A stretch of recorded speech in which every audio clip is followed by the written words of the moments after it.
Sweet. Awesome. Bro, ladies and gentlemen, Peter Hendra in the building. How are you, my brother? Thank you so much for coming in. No. Grab that microphone, man. Thanks for having me. All good, man. Is that going to be too tall for you? How do I lower it? Bro. I mean, I'm happy with that. That's all right. You all right? It makes me hold my posture up a little bit better. Aim that down like that if you want. Just there. Yeah. Is that better? Yeah, sweet, bro. Yeah, that's better. See, I'm used to holding the mic, not actually having one in. Yeah, right. Yeah. How you been, bro? What's fucking going on, mate? Bro, hang on. I'm just going to start this by saying, I'm just going to frame you up. Yep. I think how I know you, I think we've probably known each other for probably about 15 years. I was about to say about 15 years. About 15 years. And I actually think that you are genuinely one of the most entrepreneurial, happy-go-lucky dudes Thanks, that I've probably ever met. And I know of late you've had your challenges, and I want to get into that. Absolutely. Yeah. Bro, but thanks, man. Thanks for coming in. No, absolute pleasure. Yeah. Cool, bro. Cool. No. So I think I originally met you, man, back in the dancing days through Aaron and the boys. It was. Yeah. Back when I used to do the hip hop scene, but used to get into that. Yeah, man. Yeah. And that was a big part of my life, dancing for a long time. I seen too. You used to do ballet, like you were trained in ballet. I did, mate. I did. I actually wanted to be a professional ballet dancer. Yeah, right. So like the next Brishnikov or Nureyev, you probably don't even know who they are. But it was a big thing for me. My younger bro, Aaron, did ballet. Oh, really? I didn't know that. Yeah, hardcore. I didn't even know you had a younger brother. Did you? No, mate, yeah. He's I've never met him. He's a larrikin, man. Is he? Yeah, he's loose. A lot like yourself. No, way looser. Way looser. Yeah. Yeah, everyone will just be laughing now that knows him and I. But he is. Yeah. He is. I've actually got an elder brother, and then there's myself, and then a younger brother, and then younger sister. And I would literally say from a temperament and all around just, I don't know, personality, I'm probably in the middle. Oh, yeah. My older brother's like a hard ass. My younger brother is just fucking loose. He's loose. Say that. Why have I not met any of these siblings? You probably have met really? Az before. You probably have. He's floated around. Is he? Yeah, he used to look like a bit of a baby Jesus. He had like curly hair and beard. Definitely don't. Haven't met him? No. So he was in the ballet scene too, bro. Yeah, ages. okay. So I seen. It was a big part of my life for a long time, yeah. How long were you doing that for? So I started when I was 4. And actually take even a step back, my parents met each other as dance partners. All my aunties and uncles met each other as dance partners. So it's just sort of ingrained in our family. Yeah. So 4 years of age, I jumped up on stage, did this Smarty dance, holding the person in front dressed as a coloured Smarty. But that moved into ballet, and I started doing some teaching at the lower end, but trying to grade up. And I just wanted to be a professional dancer. It was my main thing up until I was probably, I don't know, maybe 15 or something. Wow. 14, 15. But I failed one of my exams and just absolutely shattered me. And that was it, dream over. But I've even performed in the Sydney Opera House a couple of times. So really? Yeah. So, I did, I know a lot of the people that I used to train with are now part of, Brisbane Ballet or Australian Dance Company or, even gone overseas, Russian ballet companies, that sort of thing. So, shit. Yeah, so I danced with some people that kept going, Do you still have like this appreciation for it? Like, can you go and watch it, or do you sort of follow it and watch it? Yeah. A couple of years back, I went to the Bolshoi Ballet. It was like a remake of Spartacus. So it was a really, really strong ballet, really heavy male presence. I think it was something like 40 or 50 male dancers on stage. So very different to your Swan Lakes or things like that, where it's, very feminine. There's a huge change or mind shift about how ballet does look when a man dances it, So, no, it was really cool to watch. I recommend if you get a chance to watch Bolshoi Ballet and watch some men dance. How do you say it? Cool. Bolshoi. Bolshoi, yeah. It's my wife's always at me to take her to a ballet. Because she used to dance young as well, right? Like we met as dancers, but that's what she did. As a young child growing up, lived dancing. Most girls did, back, obviously we danced, but, back when I was younger, guys didn't dance. No, that's true. It wasn't until So You Think You Can Dance came out. And that changed the whole concept about it. And it became a thing if you're a male and you're dancing, you're a cool ass. Yeah. But back when I grew up, man, that was you're just getting bullied and heckled, it was a rough time to dance. Yeah, man. As a male. there's a couple of things you touched on there that I'll come back to. One is the So You Think You Can Dance. But I saw that too, right? And this is something with my younger brother, and I think he knows this, that I think this way about him. But seeing the way that he came through that and handled that when he was young, because it was prevalent too, right? We were in small country town, New South Wales, in Dubbo. But he had this ownership over it, man. And it just... gosh, it just gave, he developed this comfort in himself. He sort of, it just, I don't know, man, he just dealt with it so well. And I've always admired that about him and doing that, because I saw it, right? So I understand what you're talking about. Definitely. No, it was hard. I mean, I grew up in McLean, Yamba area. Yeah, okay. You know, so same deal, cane farming community, you know, and here's a male dancing, you know. Yeah. And that extended right into my high school life, except I was lucky when I was living in Sydney that I went to a couple of performing arts schools. So then I was around a male presence in the dance industry, and I was sponsored to go to those schools to learn and train. So that was easy at that time, you know. Yeah. But the moment I left that and I moved into a normal school again, it kicked right back on again, you know. And as you say, like, So You Think You Can Dance, like what you actually, I was going to bring that up before you did, with regards to seeing like the masculine role play out, whether it was a ballet or like a jazz, or what's the other one they call contemporary, yeah. And you'd watch it, and I think you just had this appreciation for it, like, because you'd have this understanding that you know, dancing's gay, like if you're a dude, but when you watch them do it, you just like go, fuck, that was cool. Definitely at the elite level, someone that's auditioning for So You Think You Can Dance, you know, they obviously got some skill. Yeah. You know, to see it at almost an elite form or at a higher end, it's, you know. Yeah, that was cool. You start to appreciate it more. That was cool. There's no dancing shows, or is there now? At the moment, I don't know. No. I don't watch them. Like my dancing days are done. You know what I mean? Like it's funny as well, because obviously I moved out of ballet, and I've done everything from ballet, jazz, tap, character, ballroom, modern, contemporary, like new styles, freestyles, like hip hop. Like I've dabbed in everything. Yeah. You know, and so I remember back when I was like 18, fresh out of school, and we go out to the clubs, you know, and it's like, you wouldn't even really drink. But I remember just going out to these clubs and the whole dance floor would clear and it would just be me front and center. Yeah, right. Now I go out, I'm the guy standing in the back having a drink. Like I will not touch the dance floor. You know what I mean? So it's a huge change, huge shift. It is. I was talking with Chris Cello about this. Yeah, because he was saying how like it just doesn't kick off anymore in clubs. He said like back in the day it was so cool, and just that'd all just kick off in a club, right? It's absolutely. Like, oh, you got served. That's that's where we met. Like that's true. The conditions that we met in, because we would battle each other. That's right. That's true. And then now though, he said like it's literally all orchestrated and organized now. So like an event, like that's really when that happens. And he said, but there's just that whole organic vibe just doesn't come together anymore about it, which is a little bit sad. But anyhow. Yeah. Bro, so so from there, where, like, because you've been in and out of a stack of businesses, hey? I have some, success. I feel like it's like the rise and fall of an empire in some regards, you know? Yeah. And I've always had this sort of sub thought that maybe I'll write a book one day about the rise and fall of my empire. You know, so I've dabbed in everything, you know, and a lot of times it's sometimes just to write off some tax, to be honest, you know, like I'll beat that one out.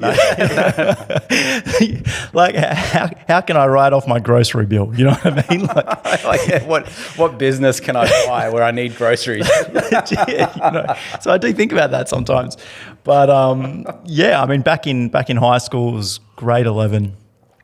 I came across this thing. I went on holidays once and I saw these remote controlled racing cars. Yeah. And it was just this little bubble blister pack, you know, and you pull the bubble off, the remote is the bottom of this blister pack thing. And the car just sits inside of it. You pull it off, it recharges, you put on a thing and you can race it around. Yeah. You know, so I saw this and I was like, I need to sell these. Yeah. So this is like, I don't know, 16, 17. And I'm like, okay, I'm going to import these things. I'm going to bring them into Australia. I'm going to buy a bunch of batteries. I'm going to sell them at the markets. Yeah. So I did. Yeah. you know, and first weekend I did about $2,500 worth of trade. You know, that's like my first job, first business, just straight in on it, you know. So that was, I mean, that's pretty good. That lit the fire. It lit the fire, yeah. And so that was successful for a time. That was good, you know, and I'd just go to Carrara markets and I'd sell these remote-controlled racing cars that I literally imported and sold around the markets and did some other stuff as well. But yeah, that sort of kick-started me off, and then I moved back into jobs which just didn't really fulfill me. Wasn't you? Nah. So how long have you been on the Gold Coast for? Since I was 15, I think. I came here in grade 11, grade 12, yeah. Right. And your folks, they're still with us today? They are. Yeah. They are separated and been separated for a long time. Yeah. So I grew up, I mentioned, on a cane farm, northern New South Wales. The parents split when I was, you know, fairly young. Yeah. Dad ended up moving to Sydney. We stayed there. And then we eventually moved to Blue Mountains. And then it was just a case of the parents sort of living between Sydney and Blue Mountains, and me swapping every week or every fortnight. And I lived out of a suitcase for years, man. Yeah, right. You know, just trying to juggle those relationships with both my parents. Yeah. You know, obviously you love them as equal as you could, but yeah, tough sometimes, but you know, you just you push through. But I think that sort of installed a bit of uncertainty at times, but also some adventure in me, you know, like living out of a suitcase. There was no real sort of stable thing. So for me, it was like business is not necessarily always stable. It's a bit of a risk. It's a gamble. It's an adventure. Yeah. And I think that's maybe what always sort of attracted me to just doing different, unique things. Yeah, all these ventures. What's the coolest one you've done, man? Flyboard for sure, mate. Was it? Yeah. I think so. Well, I say that, but I've got a new thing that I'm working on, which I won't touch on just yet, but we'll probably mention later on. Yeah, that's cool. But Flyboard, yeah. So back in 2011. Yeah. Actually, I'm going to take a step back. So I was working a couple of different jobs. One was at Godfrey's, selling vacuum cleaners. I actually work with Aaron and Dale. I think you know Dale as well. Yeah. I know both those lads. Shout out, boys. Yeah. Dale and Aaron. Yeah. Love them, like brothers. And so I was just working there. And to be honest, we all really freaking hated it. You know, like it was just shit. But while working there, I ended up getting a job in real estate, and it was under the Genman system. So this is going back years and years ago. I know it. So, you know, it was like to get paid a salary was a little bit unheard of when I got into it, you know, especially as a first timer starting in. Yeah. You had to earn this. You had to go through all these exams. You had to do these proven test days, go out door knocking, trying to source homes, all this before you even got the job. Do you know what I mean? It was a solid 2 months of interviews in a process to get in this position. Yeah. You know, and I smashed door knocking records in this week that I jumped into real estate to try and just get this job, you know. Yeah. And you know, I walked back into the office and I'd smashed all these records, and he goes, "That's not good enough. You can do better." It was bizarre. But anyway, I ended up taking this job. I got a $52,000 salary. And I loved it. I thought this was going to be the best thing ever, you know, because I enjoyed real estate. I thought this was going to be a great opportunity. And then it was only after a month, and there was this guy in there who's in his 70s, and he was driving this sort of, it was a nice Lexus, but it was just a Lexus, you know. Yeah. And anyway, in those days though, it was like, whoa. Yeah. It's true. I mean, it didn't really appeal to me. I always wanted the Ferrari, you know. So the Lexus was like, if he's driving a Ferrari, it'd probably be a different story right now. Yeah. But he was driving a Lexus. So I look at his desk, and he's got all these pictures of his family. And I'm thinking, this guy's here 6-7 days a week. He's out door knocking. I was working super long days out in the hot sun in a suit, running from dogs like the postman. You know what I mean? Like, it was ruthless. And I looked at this guy and I was like, here's a guy in his 70s, and clearly the most important thing to him is on his desk. Yeah, right. His family. Yeah. And I was like, this isn't the life for me. This isn't the job that I want. I don't want to do this. I don't want to work. Yeah. You know? I want to chill. I want to enjoy life. I want to experience what the world has to offer. So that was it for me. I was out. 1 month in, I was out, done.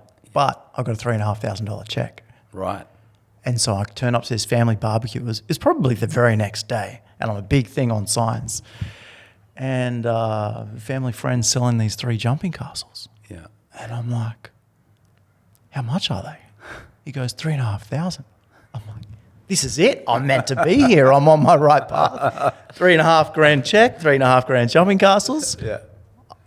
sold. Yeah. So I bought these jumping castles and I called it Little Pete's Big Castles. Yeah. Put a big bounce of your castles. That was business number 2. And no, it was fun for some time, you know, but they were heavy. You know, it was hard to clean and hard to move around and I was a pretty small guy. How many jumping castles? I only had 3. For $3,000. $3,500. It was pretty expensive, to be honest. I reckon he ripped me off. Oh, really? Yeah, I reckon. I mean, he could get some other ones that were pretty expensive, but I felt like that. That old bicycle was a fair bit. I feel like the going rate of a jumping castle is surely more than that these days. Oh, if you get a really good one with Disney characters or something, then yeah, definitely. Yeah, wow. Expensive. Fuck, that's cheap. I'll have to go get myself a jumping castle. Legit, bro. No, they're a lot of fun, you know. But I had this vision that I was going to turn it into this big franchise, and you know, I've always pursued, I guess, the vision. And you talked on this in your last podcast that I listened to. But, you know, vision as opposed to mission. And I've always been a visionary. Yeah. You know? You strike me as a visionary guy. Yeah. So I did that. But then in that process, I had these jumper castles trying to make that work. I'm working at Godfrey's. And there's this guy who's stationed right outside. This is at Robina Town Centre. And he had a rug store. And he was just selling these rugs. And anyway, we got talking, English dude. My dad sort of wasn't really prevalent in my life at that time, and this guy kind of came along and was like a father figure. You know, I didn't have any other family here. And one day he turns up and he's like, brings me this bag full of cash. And he goes, here's $25,000 cash. He goes, I've got a Pantex truck. It's worth 40 grand sitting outside. Goes, all yours. Go out and find us something cool. So I was like, what in regards to what? Like, he just goes, I'm sick of the rugs. Oh. I like the jumping castles. I like the fact that you're working with kids. Right. You're dealing with parties. It's only weekend work. Yeah. He's like, this sounds great for me. I want in. Right. So take the cash, take the truck. Let's do something together. Cool. So I jumped online, and this is back during times when, you know, we didn't have AliExpress and eBay was subtle, but it wasn't as big as it was. But Alibaba, no one really knew about that. No one knew about importing. And what year? What roughly? Where? This would have been around, I think, 2010 maybe. Yeah, okay. Around the summertime, around that time. And so I ended up finding the world's largest inflatable water slide. Right. So I'm like, this is it. This is exciting. What do they go for? That's a great question. You wouldn't be shocked if I told you it was $25,000. Oh, it was a sign. You know what I mean? So I was like, "Yep, this is it. I needed this slide." What I didn't take in consideration was the import duties and the taxes. Oh yeah, wow. Now that made it tough. But at the same time, I'd been offered a loan through the bank. It was a personal loan, which was great considering I bought my first place at 20, you know. So the bank was just like, here, give this kid some cash. just ruin him. You know? All right. They totally did. Ruthlessly. But, so I get this slide. It ended up costing me about 30 by the time I landed it. Yeah. There was a bunch of things wrong with it, to be honest. Like the steps they made, the steps out of plywood. Not even marine ply. Right. It's a water slide. Wow. So you can imagine like the water gets in. Yeah. So we had this constant battle. There was screws in it as well in an inflatable structure. But anyway, we got this slide and everything was all really excited about it, you know, and we're going to do music festivals and I'd work, 3 or 4 of them a year and then spend the rest of the time out in the Maldives, and just live off of the money that we'd get from these couple of big major events that you could make, 40, 50 grand an event from, just something chill and it'd only be a couple of days work. And so we were onto that journey. It was working right. We went and got a area land at Carrara Markets, but on the back side of it, there was this big helicopter hangar. And so we set up this water slide there and had the jumping castles out and did day passes for a time while we were trying to build this other side of the business, which was doing these music festivals and whatever else. And it was just, to be honest, man, a hard slog. Yeah. And I ended up using this loan, which I got $35,000, to basically pay off this water slide. Okay. So I'm now $60,000 in on this operation, and the mortgage is a struggle. Yeah, right. It's not so easy to pay a mortgage.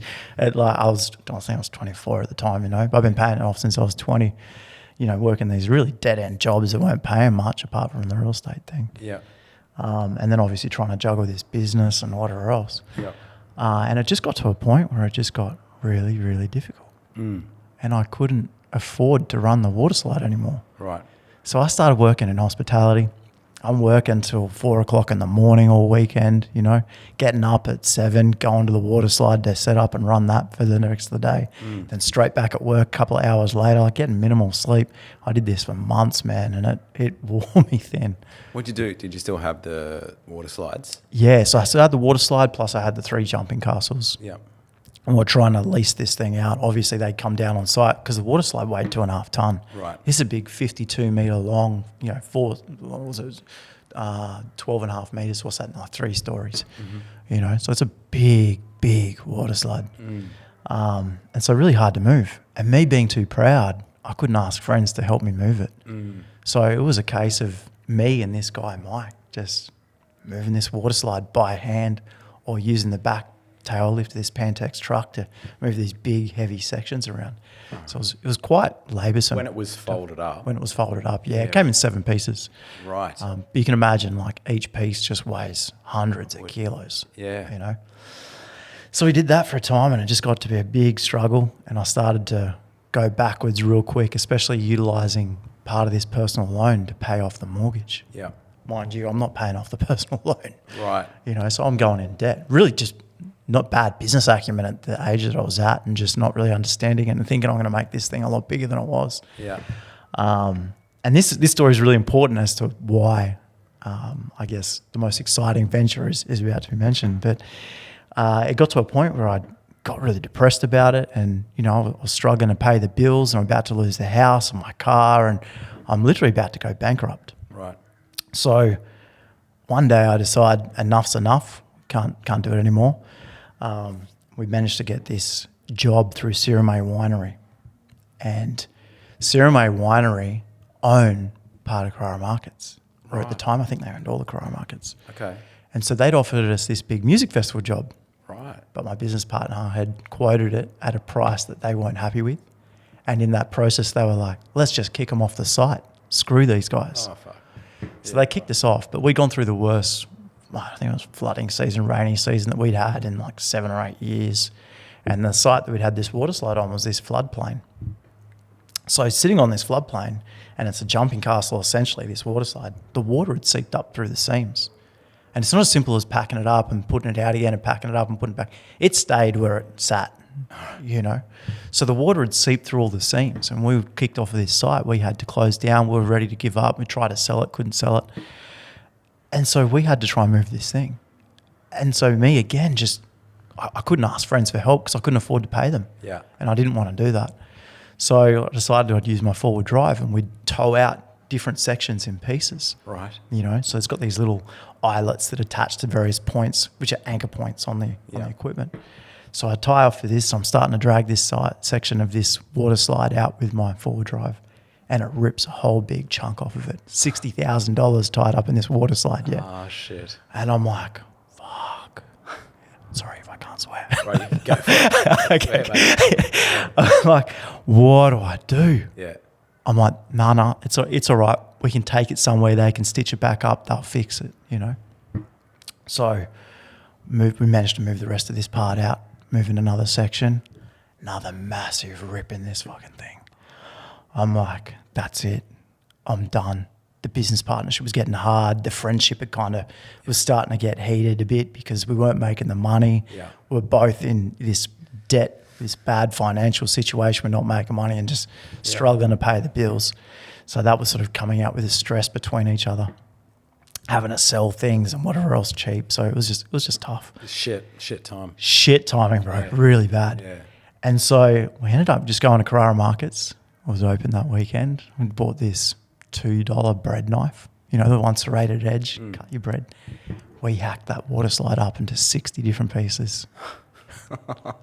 Literally, man. Just get it out of there. I'm done. I don't want this part of my life anymore. Right. I don't care if I can make any money on it. I'm going to write it off. I'm young enough that I can make a comeback. Cool. We stuffed that into, there was this block next door with this container. It just happened to be open. We stuffed this water slide in there and walked off site. Don't know what happened to it after that. But fuck yeah, it's just 60,000 tied up in this water slide. And so then the bank came after me. Right. I couldn't pay my mortgage. I owe this personal loan to the same bank. Right. And so I'm like, okay, Part 9 debt agreement. That's what we're going to have to do. Okay. And I remembered this story about, I can't even remember who it was, vaguely from the top of my head, it was like Donald Trump or something. Yeah. Where the bank, he'd basically gone bankrupt. He went back to the bank. Some of the like, look, you can either take me for bankruptcy or you can give me the opportunity to make it back and I'll pay you back and you're going to get your money back. Yeah.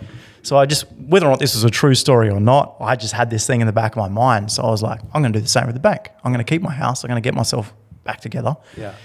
So they're trying to close me down on this house. And I managed to get them to send out a representative because I wanted to consolidate everything and refinance. And straight up, it was just going to be an absolute no because the house was, because of GFC, had dropped in value as well. Oh, right. Yeah. So it was all around the same time. I bought this place for 250,000, had gone up to 300 and had dropped down below 250 and just not making any money.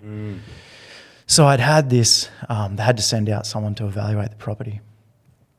And it was crazy, but I opened the door and it was this girl that was interested in me a couple of years prior. Like, she just had the hots for me. She had no idea who she was turning up for. I had no idea she was coming. And I was like, no way. I was like, this is a sign, So she actually valued my property higher than she should have done. Right. Just to get this over the line so I could consolidate the debt. What'd that cost you? Nothing. Nothing I can talk about. No, so I had a big one to it, but yeah, no, it was, she just like, don't sell this property in the next 12 months, whatever you do, Yeah. So anyway, so I kept the property and I made that work, but still I wasn't earning any money. It was still a big, tough issue, Place wasn't worth anything. Even if I wanted to sell, it was worth less than what I paid for it. Yeah. Plus I had all this extra debt over my head. So I'm like, what do I do? And to be honest, man, I'm just depressed, like anything, man, in the slums. How do I get out of this situation? Yeah. And then I'm on YouTube and I see Frankie Zapata's Flyboard. It's a prototype video. And I was like, this thing has got to be fake. Yeah. And I don't know if you even remember when you first saw it. I do, bro. It was way ahead of its time. Yeah. When you got it anyhow. Yeah. Yeah. Absolutely. So it was just like this. And for anyone who doesn't know what a flyboard is, it's this, as we call it, a water jetpack. So, it attaches to a jet ski. You've got this 23-meter hose. It connects to a board with jet nozzles on the bottom of it. And well explained, bro. I've had that many people that I'm like, oh, Pete's coming in, and I tell them and they're like, what's a flyboard? Yeah. So there we go. Yeah. Great so explanation. Those jets provide lift and thrust. The water comes through the jet ski, gets pumped out through the back, which has got this U-pipe on it, so it disperses the water to the front, runs through the hose and out through these jet nozzles and provides us lift and thrust, and we can fly up to 20 meters in the sky over the water using the power and propulsion of a jet ski. Yeah. So it's crazy. So at its time when it came out, it was this crazy device. No one had seen it before. The technology, you look at it now and it's like, oh yeah, that's cool. Yeah. But back then it was like, this is unheard of. How is this even physically possible? Yeah. And so I'm one of the first 2.5 million people to see this. And so I was like, wow, that's really cool. Like, wouldn't it be awesome if I could fly that thing? And then I was talking to Aaron and Aaron was like, why don't you sell it? He probably doesn't even remember this conversation. I guarantee you he doesn't, But so he's like, why don't you sell it? I was like, that's actually a really good idea, So I'm one of the first 2.5 million people to watch this prototype video in the first 2 weeks of it being launched. And so I jump online and I'm trying to track this guy down. And so I find his website, I find an email address. So I send him an email. No response. He's on his honeymoon, right? He's just freshly married. And no response. I'm like, I need to get on this thing.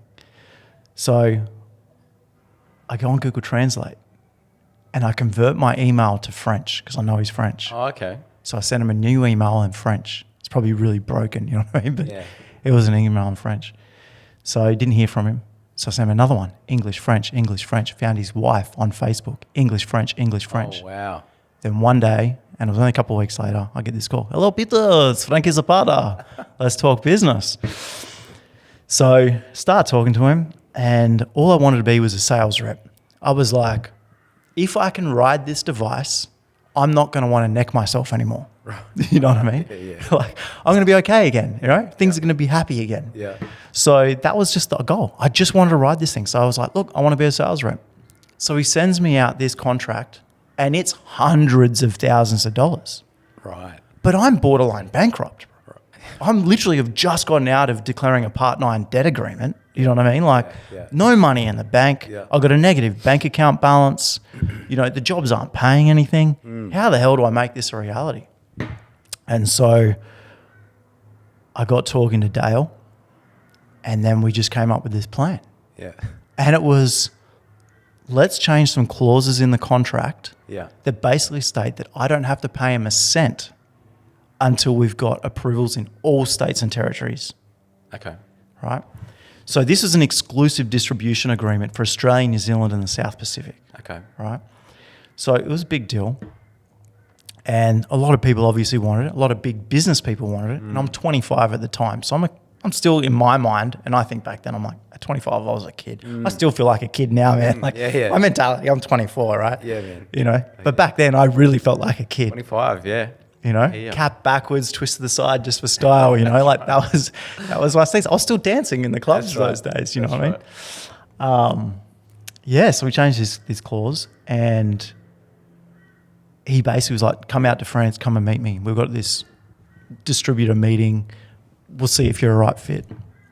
So I was like, how do I get to France? I got no money. So I went to mum and I borrowed $3,500. Yeah. Dale went to his ex-wife. I don't know if you know her, Vanessa. Yeah. Borrowed $3,500 from her, right? And so we managed to pay for the flights to get over there, and we went and touched down and basically had this holiday in France. We met with this distributor, and I took this. How was the communication? All good? With him? You could speak English?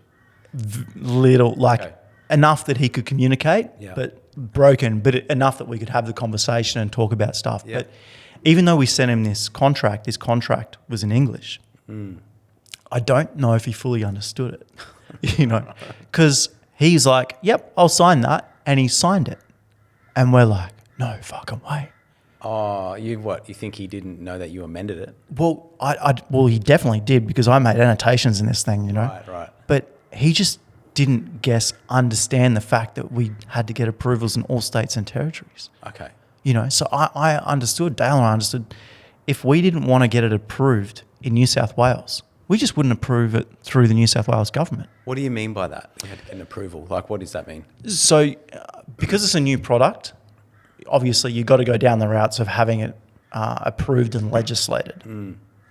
So there was this process through Marine Safety and the Australian Maritime Safety Authority where they would have to, I guess, provide a level of legislation to the users and to us as the manufacturer, because we were the importer, so we were deemed to be the manufacturer, to regulate this device so it was safe for all operators, Right. but also other users that would be around these operators. Right, I'm with you.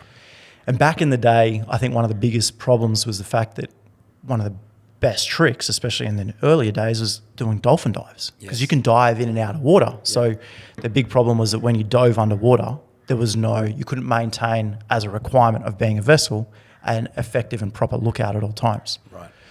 So because of that, they were like, okay, you can disappear under the water. You're not looking at anything. No one else can see you. There's going to be issues for incident, collisions, death, you know? Yeah. And that's obviously the end result. So basically under each state, you've got the Australian Maritime Safety Authority, which governs the whole of Australia. And then you've got each Maritime Safety Department for each state in Australia. Yeah. So MSQ, Marine Safety Queensland. Yeah. And so we would have to go and get approvals through each individual state regulator, the marine safety departments. So we knew that if we didn't want to get New South Wales approved, we just wouldn't approach New South Wales. Or we could send an email but not follow it up with a communication, you know? So we could delay this time period where we would have to pay these hundreds of thousands of dollars for this particular contract. That was the plan. That was the plan. More time. Yeah, right. Legit, because we had no money. Right. It's always mum or ex-wife. Yeah.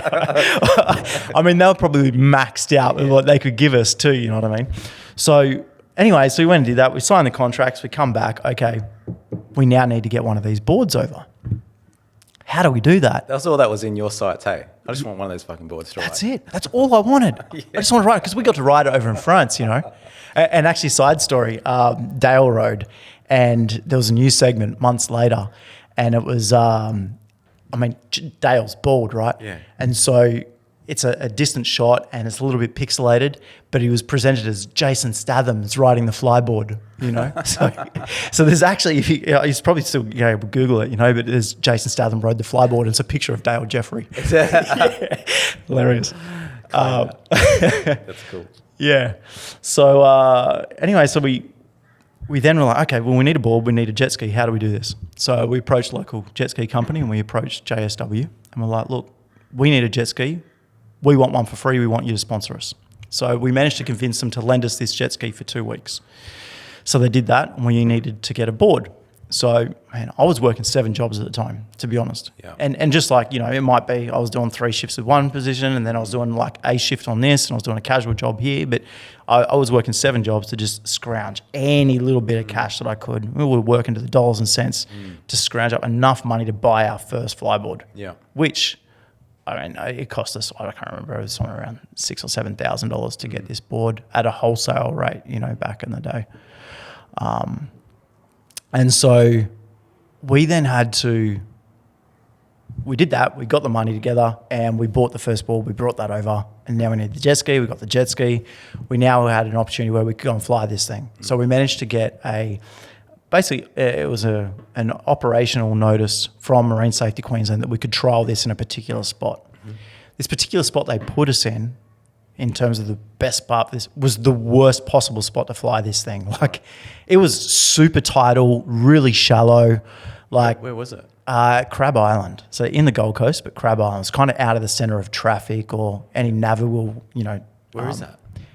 It's just off of Runaway Bay. Right. Yeah. Yep. So we did that, but we contacted a couple of news crews, and anyway, news crews jumped on board, and they ended up airing this thing in like 27 different countries or different news networks, you know. And then from that, we got TV segments like with Grant Denyer on Sunrise and these adventure shows, and it started to go a little bit crazy in terms of the media attention we got with this thing. It's a brand new device. It's never been seen before. What is it? Looks like something out of War of the Worlds. It was so new age. Like beyond its time. Yeah, absolutely. Yeah. It was so captivating, hey? And intriguing. Yeah. Definitely. And I mean, it kept... It sort of started, I think, the development of other crazy products like the jet board. Yep. You know? Oh, yeah. You know, and now we see drones and the drone tech, but manned flight drones, you know, all this has come about really from Frankie Zapata as playing a massive part of that industry, because he went from developing a water version to an air version. Right. Which was originally on a line, like a hose line with this stationary device that pumped air through it. Right. And now he moves into jet tech, and he actually rides on this board which utilizes jet turbine technology, and this thing just gone like a jet, like crazy. Wow. That's he's doing that. That's his doing. He started that whole industry, you know, and now there's other, which most people wouldn't have even known about that board, or still don't know about that board. And there's other versions with jet packs and whatever else. And so they all try to start implementing this tech at around the same time. But in my opinion, from the timeline that I'm aware of, Zapata was the one that sort of implemented that. Right. And yeah, so we got this board, we did that thing, and then all of a sudden it's like, okay, well, now we need to start making some money. Yeah. How do we get a batch of boards in the country? Because how do we buy them and then sell them? It's like, we had no money to do that. Yeah. Were you allowed to at this stage? We were allowed to through our contract, and we'd managed to get approvals in Queensland. Okay. So that was like a first point, and we started systematically working around the areas. Yep. And to be honest, to today, New South Wales still isn't approved. Wow. So you still can't just buy a Flyboard, take it to New South Wales navigable waters. We can't go over the border to Tweed and fly this thing. Okay. Police will pull you up and they'll actually issue a fine. Yeah, right. So we did that, but then we're like, okay, how do we sell this device in a way where we don't have to outlay any money? Yeah. we'll take a deposit, which will basically pay for the goods to land in Australia. Yep. And when they land, we'll take the cream. Yep. So at the time, we just took a 50% deposit. Mm-hmm. The device itself was around $12,000, $6,000 to get the board. So we built this website and we painted ourselves out to be this big business. I'd come from this, had this massive world's largest inflatable water slide, made me a lot of money doing these music festivals. These are stories we had to tell our customers. If some of my friends even watch this, they're going to be like, oh, he lied to me. Like, I still haven't told them to this day, because we had to. We had to build confidence in our customers, and the only way we could do that is through these fabricated stories. Marketing. Fake it till you make it, Well, yeah, I mean, we couldn't afford the marketing, Yeah. So apart from the free air that we got through the news outlets. That's bloody great though, mate. Huge. Yeah. I mean, we got so much of it too. That would have done you good though, right? Hugely so. Like Grant Daniel Sunrise, that was a big segment. And we were on Sunrise a couple of times. And, and then obviously in other states as well, they aired some stuff. But and then just various other reality shows and whatever else. So, I mean, we did a couple of TV commercials. I did a movie. So we've done some. What movie did you do? It was called Bang Bang. Bang. Oh. It's actually a Bollywood. It's a remake of Night and Day. Okay. Which has got, what's his name? The guy that does his own stunts. I should know. Mission Impossible. Tom Cruise. Tom Cruise, yes. Yeah. So Tom Cruise and something about Mary Lady. Cameron Diaz. Yes, Cameron Diaz. My man, you're onto it. Ding, ding, ding. Yeah. I'm definitely not. So they did a movie called Night and Day, and then we did this remake Bollywood version of that called Bang Bang. Did you go offshore for that? We did. Yeah. So this is a story inside a story inside a story. But so we got on a bit of a tangent here. Cool, but there's just so many different facets of this business. It was just exciting. It's hard to I guess follow the same chain line of events because it just was so sporadic and spontaneous all the time. Did you just do all right with it? Like, did it? We did. So I'll come back to the movie side, but in terms of the money, so we took this $6,000 deposit. The balance was essentially $6,000, $12,000 all up for this Flyboard plus this electronic management kit for solo flight. And so we ended up doing about $200,000 in sales in our first month. Wow. Yeah. And that kick-started the business. Like one of our orders was like $80,000, $90,000. Wow. And that was it. We were on our way. That's awesome, man. And first year, I think we did just under $500,000. Yeah. For this business of Flyboard, and with nothing. From nothing, from literally a negative bank account balance, and then $3,500 off of my mum and Dale's ex-wife. It was bizarre. Yeah. But we faked it. Yeah. And we made it. Yeah. That's what I mean. Like that true entrepreneur spirit. Like that's what that encompasses. That's that story right there, bro. Exactly. That's exactly. Cool. All right. So how long did you have? Like how long was that? Did you have it for? So, I mean, to be honest, I still sell boards now and then. But every now and then, it's not advertised. I don't have a website. There's none of that. Basically, the business functioned well for probably the first 3 or 4 years. And we kept having an increase in turnover every year. And then we did the movies and the TV commercials. One show that we did was this 10-minute show for Coca-Cola and Jim Beam, $30,000 plus a whole trip to Fiji for a week, So there's just some crazy money getting thrown at us, And then we moved and expanded. So we went not just from the sales and distribution within our territory, but we then started doing hire operations. Yep. So we had customers that would come to us and they would say, hey, we want this product, but we don't want anyone else to have it in our territory. We don't want to have to compete with anyone, We want exclusivity. Well, we can't give exclusivity because it limits our board sales. So we're like, all right, give us 15% of your turnover, guaranteed board sales every year, sign this contract, and you've got exclusivity in your territory. And then they were just throwing it at us. Wow. And so we didn't ask for it. We advised people against it to start with. We're like, just buy the board. But they all wanted it. Yeah. And so, okay, well, now we'll go out and we'll start selling this thing like that, And so we did. And so we were, making this money, which was somewhat of a residual income from these exclusivity agreements, guaranteed board sales.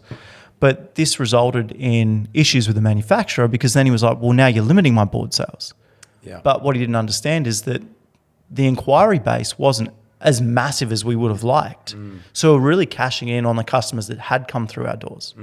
Now, back in the day, we had, it was just the website. There was no price disclosure. So we would get phone calls, emails, generated from the inquiry through the website. And because we're on all these news segments and whatever else, there was a lot of inquiry coming through. And so that gave us an opportunity to sell to a whole demographic of different people, from people that were super wealthy, you know, typical.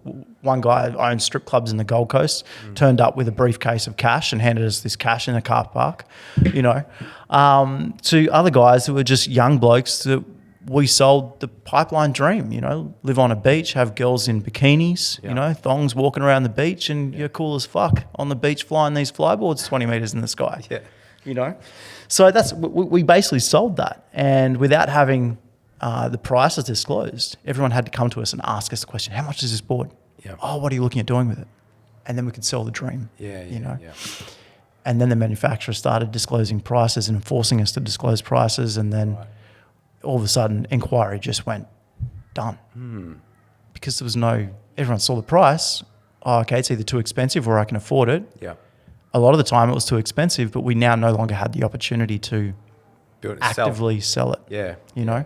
And that was a huge chunk of our business. So inevitably it ended up failing because we couldn't deal with that then. You know? The inquiry dropped off. It had become more of a, I guess everyone had seen this thing.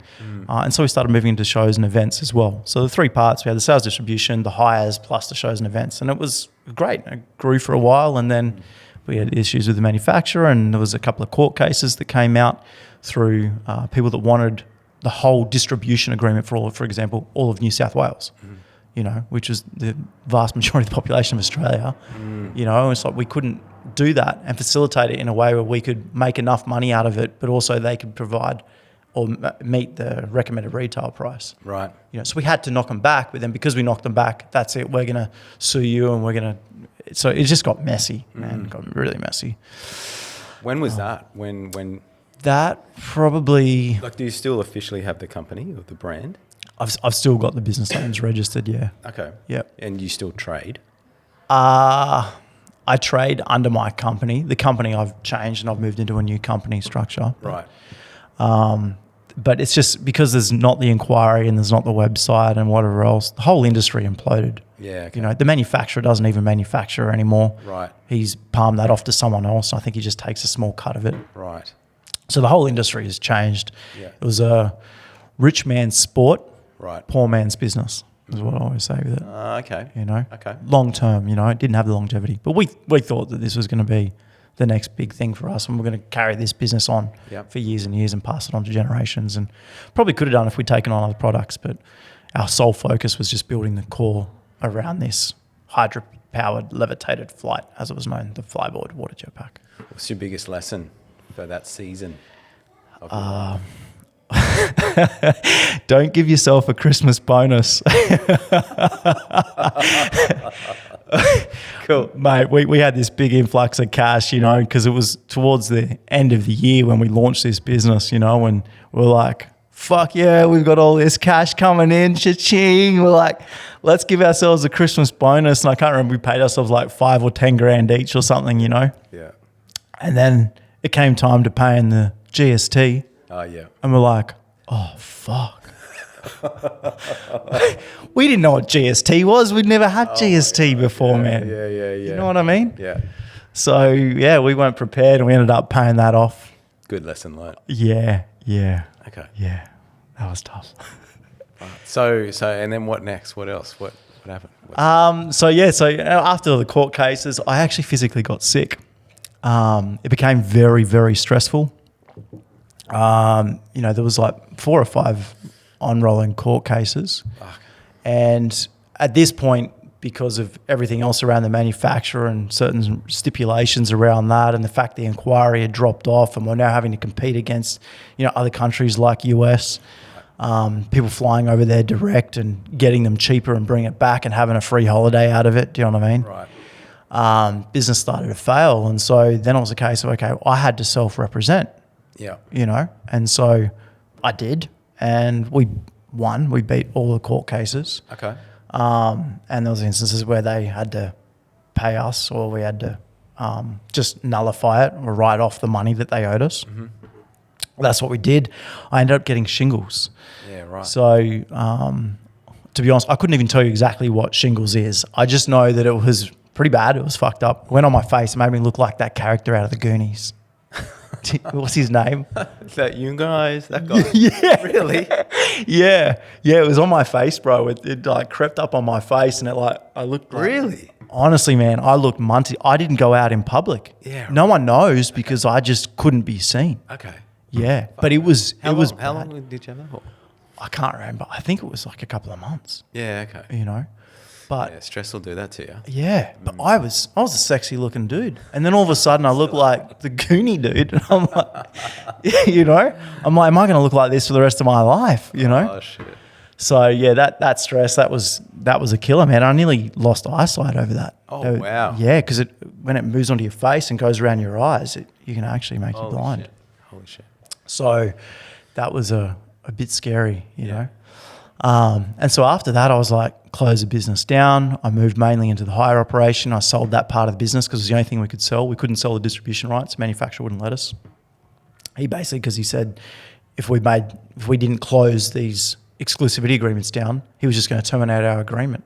Right. And it was a case of we would have to fly to France and fight this whole thing in court in France. And it just wasn't worth it, man. Yeah. You know, like what a waste of time that would have been. Yeah. So we just wrote it off, and we wrote off the fact that we'd had this big business and the distribution, and we basically just sold everything. And I moved into a job working for Jet Ski Safaris, which was amazing for a time. Yeah. Because I didn't have all the stresses of, you know, after business, having to think about business. Yeah. You know, go to work and whatever else. Yeah. And so, I decided it was like, I think I changed a lot because I started this when I was 25. I can't remember the exact age. I think I was like, I don't know, probably 29 or something at the time, maybe pushing 30. And I realized my whole life I've been chasing money. I've been chasing this dream of having the big house, the flash car. And I realized through the process of Flyboard, and I competed in a couple of world championships, and I traveled the world, and I, did all this crazy cool shit and met all these crazy cool people, and had all these amazing experiences. And I realized that I wasn't actually chasing the money. I just wanted the experience of the money, you know? Yeah. And you don't need money necessarily to do that. Yeah, that's true. You know? And so people get so caught up in make and bank, and I still do myself sometimes, that they sort of forget where they're at in life, and what is really important, which, is this 70-year-old sitting at his desk looking at his family all day. Yeah. So that became really important to me, that I needed to experience more. And through the process of not losing, but closing the business down, and the stress of it all and getting sick, I'd had this relationship, and it was this relationship breakdown. And to be honest, I mean, I expected this was going to have longevity, and I was going to make a lot of money. So I was sad about it, and then I had this relationship breakdown, and that's probably the thing that's floored me most of all in my entire life. With your girl? Yeah. It just fell apart. And I think it was mainly because in her eyes, I was successful. Yeah. And then all of a sudden I wasn't. She came from quite a successful family. Right. I mean, this family owns like the JB Hi-Fi of New Caledonia. Right. They've got properties all around the world. Like if you type in Paris in Google, it puts a pinpoint on a grandmother's house. Right. On this little island in the middle of Paris. Like, right. Just crazy money, And so, I mean, that was nice to have money, but the family structure was really nice. So I was interested in that family structure, and obviously wanting these experiences and stuff. It was quite nice to have the family that I could have these experiences with. Yeah. So that just made me really sad. And so in that process, my dad, basically, he lived on a yacht, and he came across this boat in Brisbane, and he's like, mate, you have to come out and you have to come check this boat out. I remember this. Yeah. I remember this time. Yeah. This season. Yeah. It was. I mean, I've had so many seasons, man, Yeah. Oh, right. Crazy. Yeah. Keep going. Yeah. Was it $4,000? Yeah. Spoiler alert. Sorry, bro. No, it was. It was. I don't know how many boats you've bought, but yeah. So I go to Brisbane. He puts me in the tender. We go out to this boat and we're heading out towards it, and it's this old steel yacht. Yeah. But I'm motoring up to it, and I've got this dream that I always wanted to go to Greece, buy an old fishing trawler, the colourful ones. Yeah. And just island hop on it. Yeah. So I saw this yacht and from a distance, and this thing just reminded me of Greece. Yeah. Instantly. And I fell in love with it before I even stepped on board. And so I get on this boat, and this boat is amazing. Yeah. It's got this beautiful timber finish throughout. It's all handcrafted. Yeah. This boat is absolutely stunning. It's been freshly anti-fouled. It's got a fresh coat of paint on the outside. Yeah. And the only downside of it is it's got this guy that's living inside of it, right? And the mattress or the lounge, he's like a bit of a grub. He would just put a sheet over it. That would get dirty. So he'd throw another sheet over it. That would get dirty. So he'd throw another sheet over it. So I pulled off of the mattress. It was like 4 or 5 filthy sheets, Right. So I ripped all that upholstery out and I just put it straight in the bin. That had to go. Yeah. But but $4,500 for this 39-foot steel yacht. Yeah, And I loved it. Yeah. Amazing. Yeah. When was that? When was this? Was it about would it be 10? Would that be 10 years? No, it wouldn't be 10 I don't know. years. It could be. I don't know. Yeah. I would say it's probably... I mean, that's 2015 now. Like if it's 10 years ago. Yeah. It'd be probably around that. Yeah. Yeah, it'd be around that. Yeah. It was actually before I'd gone working for Jet Ski Safaris or just afterwards, actually. Yeah. Yeah, so it must have been around then. So you bought it? I bought it and I decided that... Were you a boatie? No. No, she had no idea. No, my dad had yachts and we'd always had sort of a boat at times. Yeah. But even he was hopeless with that sort of thing. Man, the amount of times we'd go out on his yacht and we'd run aground and be shipwrecked and the thing's going to sink or we'd run out of fuel or where are the life jackets or the steering would fuck out in it and it's like taking an axe and hacking to walls to get to the steering chain. Man, it was always an adventure with my dad on his yachts, man, I can tell you. Yeah. But because it was exciting and it was an adventure, I was all up for it. So I moved on to this thing. I was like, I'm going to move out of the house. I'm going to move on to this yacht. I'll renovate the house and then I'll lease it out and I'll just live yacht life for a while. So I did that and I lived in Gold Coast, just at the Spit. Yeah. And how do you do that? Is that actually legal? Yes and no.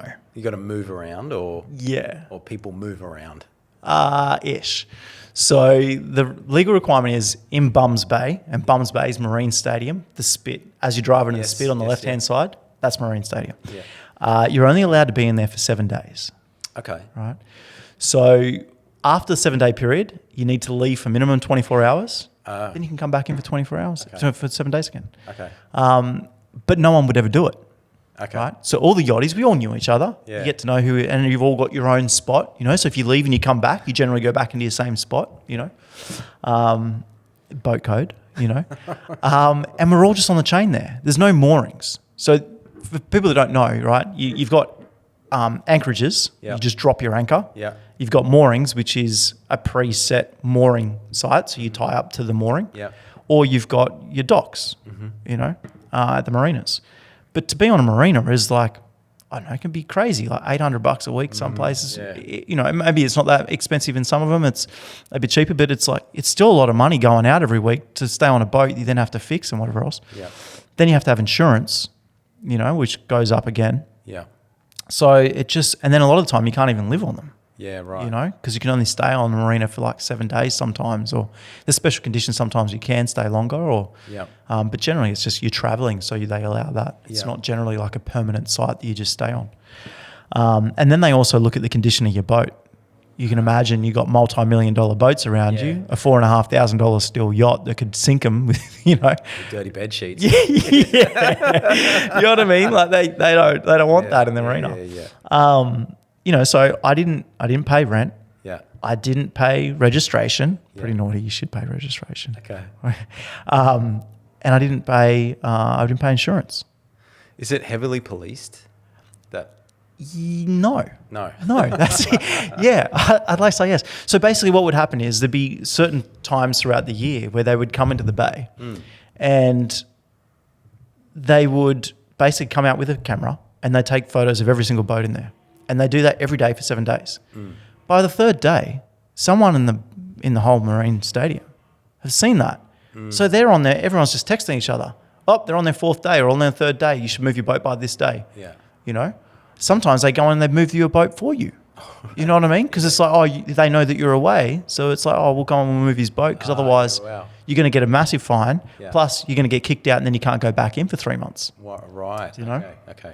So you just move it out. We'd move it out to Australia Fair, like just out the front of Australia Fair there. Yeah. You know, out in front of Marine Mirage. Yeah.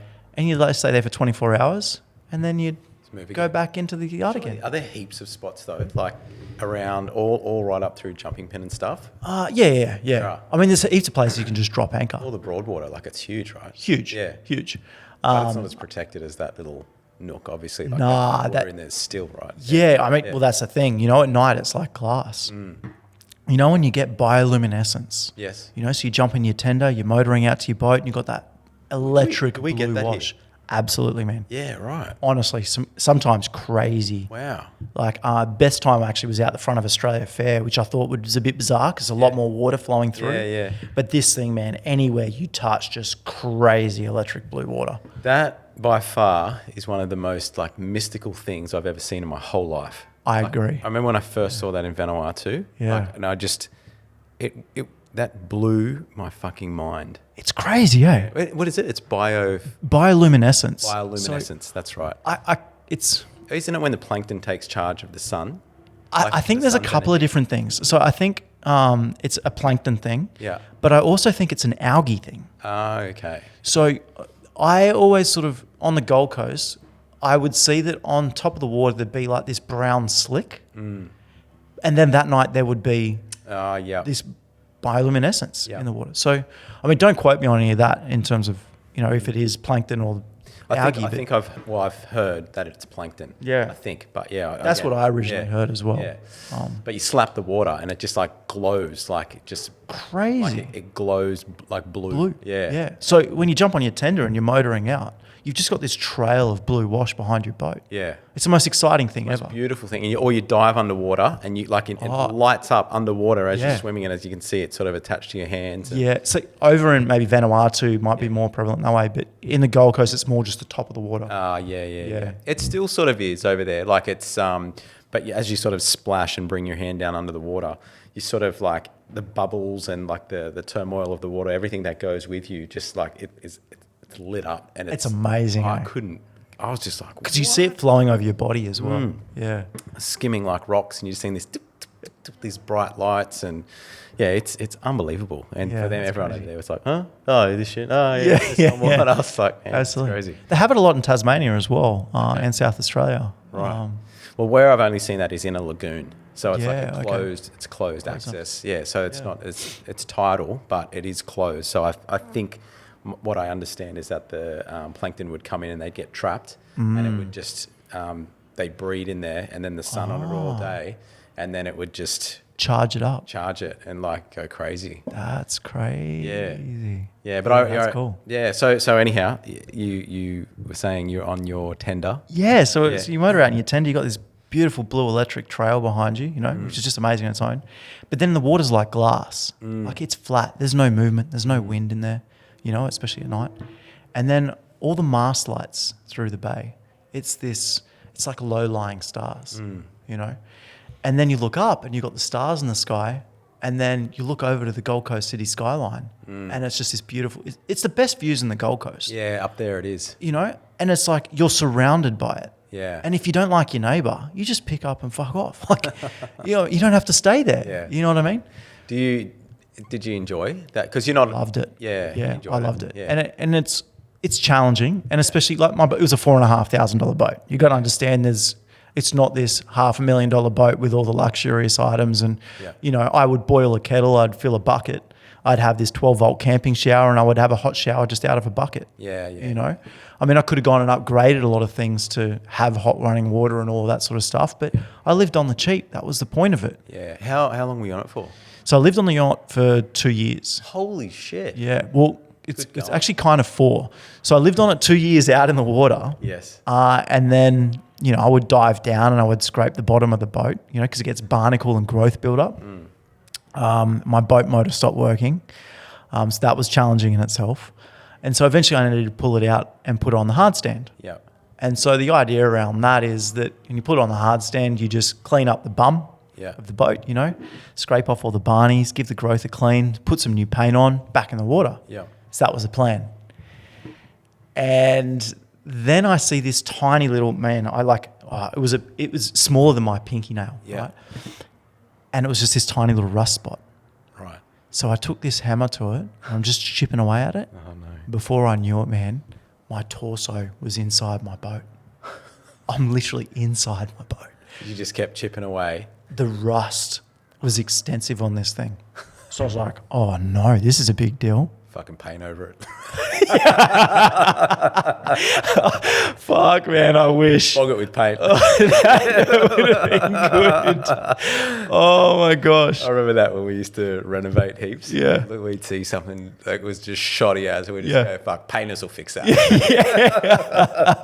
Michael Foligno. Well, you know, he was, I used to work with him. Yeah, bro. We used to always used to say that. We just go, painters will get it. Yeah. Sorry, man. So a rust hole like as wide. It was huge, man. Yeah. It was massive. But that wasn't the only one. I mean, there was rust. This thing was, rust is like cancer in steel, yeah? So once it sets in, it's in. So this boat's littered with rust, and I always had to inspect it. And that one little rust spot cost me 2 years of my life. What way? I spent 2 years on that hard stand in basically a construction zone. You lived? I lived in and around it. I was doing, because obviously I'd closed the Flyboard business, but I'd taken up, with Jet Ski Safaris, but sort of after Jet Ski Safaris, I took up a job with Jetpack Entertainment. Right. And I was working for him as basically an entertainer, show guy, doing shows and events. Right. So I was doing that, and because that was just weekend work, it allowed me to work through the week on this boat. And there's a lot of travel and stuff with that with Jetpack, you know, but a lot of the time I did spend time just in the boat. So it was just a case of just fixing this boat up. And as hard as that was, there was a guy next door that was there 4 years. Oh, wow. You know, and in that particular yard, and it was a cheaper yard, and even on the way to get in there, it's like if you go on tidal charts, it's like mud flats. Right. And I got a 2 meter draft. Yeah. So of course I got fucking stuck, you know, trying to get in. Spent the night leaning on the side of the boat, you know what I mean? Like scary stuff, and your boat can sink if it comes back in the wrong way. Right. But but there's a lot of boats there that it's called almost like a boat graveyard. They come in there and they would never leave. Right. You know, because like my boat, they just don't expect the extensiveness of the damage that's on the boat. So you didn't fix it? I did. You did fix it? I did. I spent, I don't even know how much. Money wasn't an issue. It was just get this boat fixed, get it back in the water. Yeah. It's a learning experience no matter what, you know. And so it gets really expensive when a call out fee for someone to look at your boat's $200, you know. Yeah. So you start learning to do shit yourself. Yeah. Yeah. You know, you want to get a qualified mechanic out. Oh, that's minimum $400 an hour. Yeah. You know, it's like, okay, I don't know mechanical. I'm going to fix it myself. Yeah. So I did. Yeah. And I learnt to weld, and I learnt more about painting and just boat building and maintenance and cabinetry and you know, cabinet making and just everything. Yeah. So this taught me a lot of different skills. Yeah. To a point where I was like, okay, cool, I've got all these skills. Hell, I can start doing van builds. So at the same time I'm fixing this boat, I buy this old little van and I start doing van builds and fixing this van up. You know, just... Are you doing that now? Yeah. Well, yes and no. Yeah. So I'm really fucking slow. So it takes way too long for me to do it. Yeah. You know, and it's a little bit because I'm a perfectionist. Yeah. So look, it's kind of a business. Yeah. I can't say that it's a successful business. Right. It's one in which I learn patience. Yeah. and more about myself in the process than anything else. Building vans. Yeah, it's tough, man. It's not like a house. Yeah. You know, you go in a house, there's 4 walls, you got corners. In a van, it's very 4-dimensional and just, man, it's hard. Yeah, right. You know, it's tough. But yes, I do that on the side. I buy a van, I fix it up, and I try and sell it and try and make a profit on it. Like you, and you fit it out for like travel. Yeah. So, you know, toilet, shower, Yeah. you know, bed, full kitchen, power, Yeah. all the running water, all that sort of stuff. It's a house on wheels. Yeah. You know, and I partly did that because I'd had this van that I bought during the Flyboard days as sort of an on-site office. Yeah. You know, and I just decided I was going to fix that up one day while I had this boat. So I did, and then I was like, oh, that was kind of fun. I'll do it more, but on a higher end. But commercially you're not doing it. You just sort of just more. It's for myself. Yeah. I considered it commercially for a time. And in fact, going back a couple of years ago, I hired leased a warehouse. Yeah. And I was meant to go in with another guy, and we were just going to do it together because he understood electrical more. Yeah. And I understood how to do the cabinet making and the other sides, the plumbing and whatever else, painting and all that sort of stuff. So it was just going to work for us. So we got this warehouse and we were going to do that. The day we picked up the keys, he decided he wasn't going to do it anymore. So that made it tough. So I'm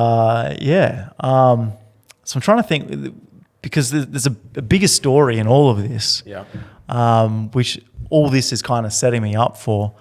And I was basically finishing this boat, I'm fixing up this van, and I'm working Flyboard at the same time. Right. And I finished the boat, and I decided that at the end of 2 years, there was more rust back on it. You know, the rust just keeps creeping back in. Yeah. So it got to a point where I was like, in another 6 months, I'm going to have to pull this out again. I'm not coming back and living on this for another 2 years. Yeah. You know, so I ended up selling it. Yeah. And this is, I'm kind of an asshole, but I'm also not, right?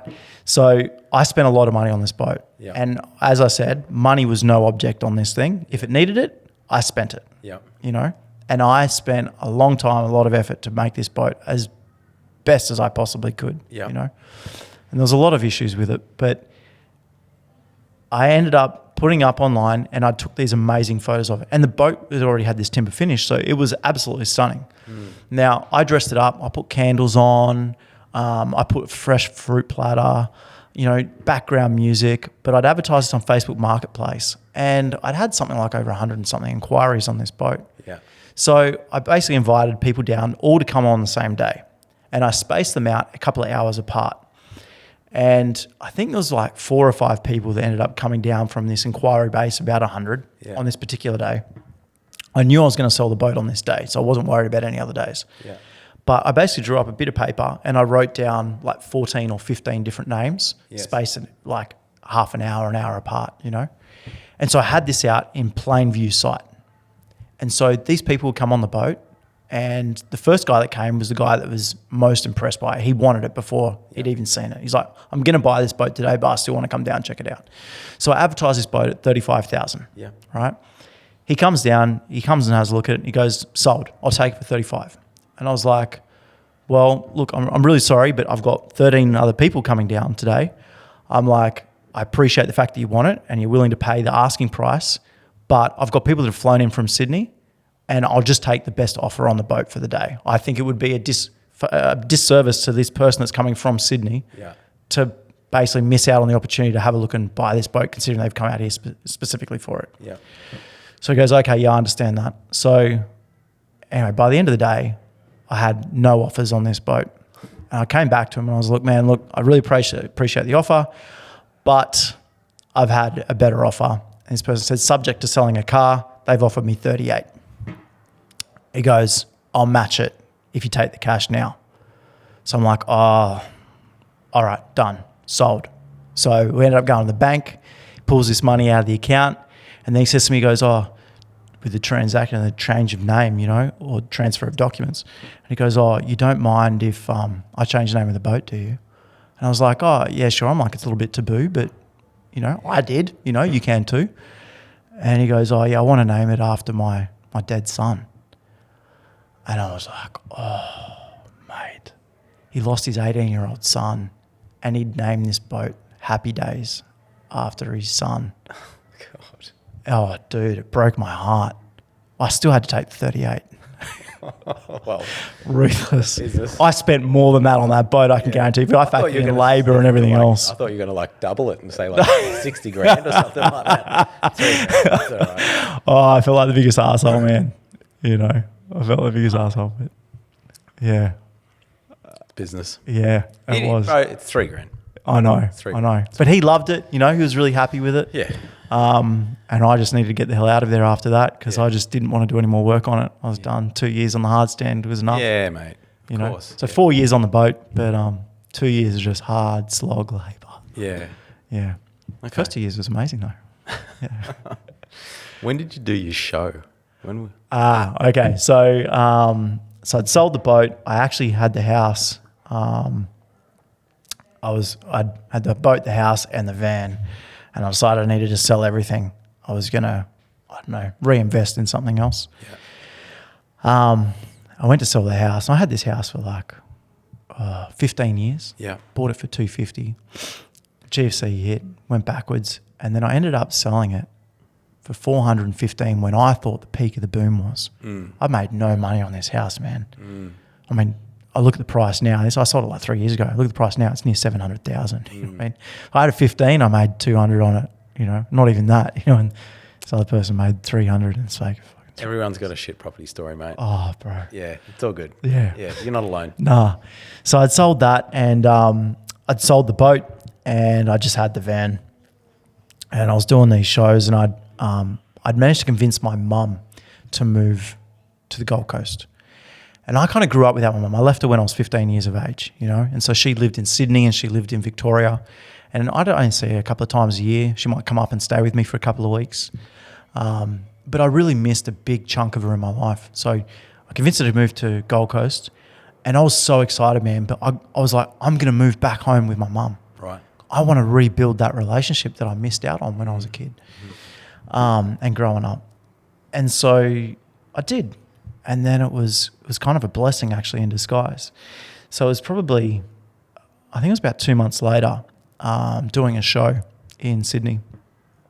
It was for Chinese Lunar New Year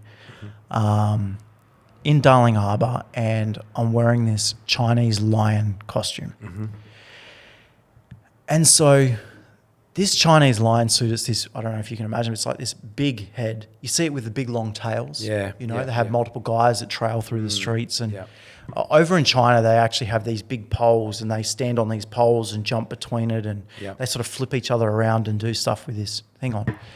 But this head was, you know, it was on thing. You hold it with your hands, and it's got this mouth in front of you. And the vision's like there, and then you've got no other vision around you, you know, and you can pull things inside and make the eyes flap, and you know, the ears kind of flap when you shake it around.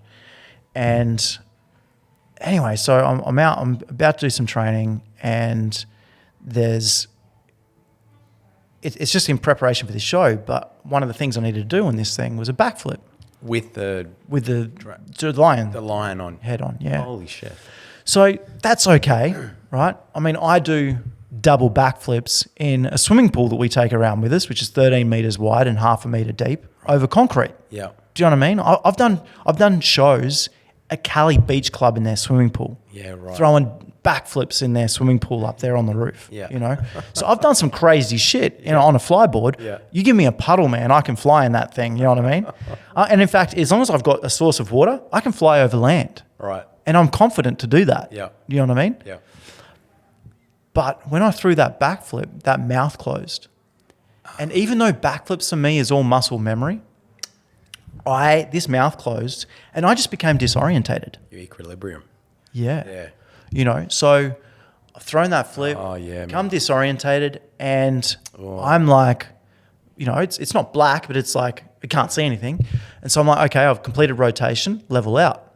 And I've leveled out. And as I've leveled out, the mouth has opened. And all I can see is blue sky. And I'm like, just remember thinking, that's a bit weird, you know? And then all of a sudden, bang, I hit the water. I've hit the water head first. Now, because this costume, it's paper mache, and there's this like tail that hangs off the back of it. Plus we're wearing this like a morph suit and some pants with like tassel things on. So it's quite heavy, but the paper mache, basically as it hit the water, it flattened into a pancake, it wrapped around me, and it basically stopped me and worked a little bit like a parachute, you know? Mm-hmm. So I've hit the water, it's stopped, I'm not moving streamlined through it, and the power's still on, you know? So I'm now getting pumped into the water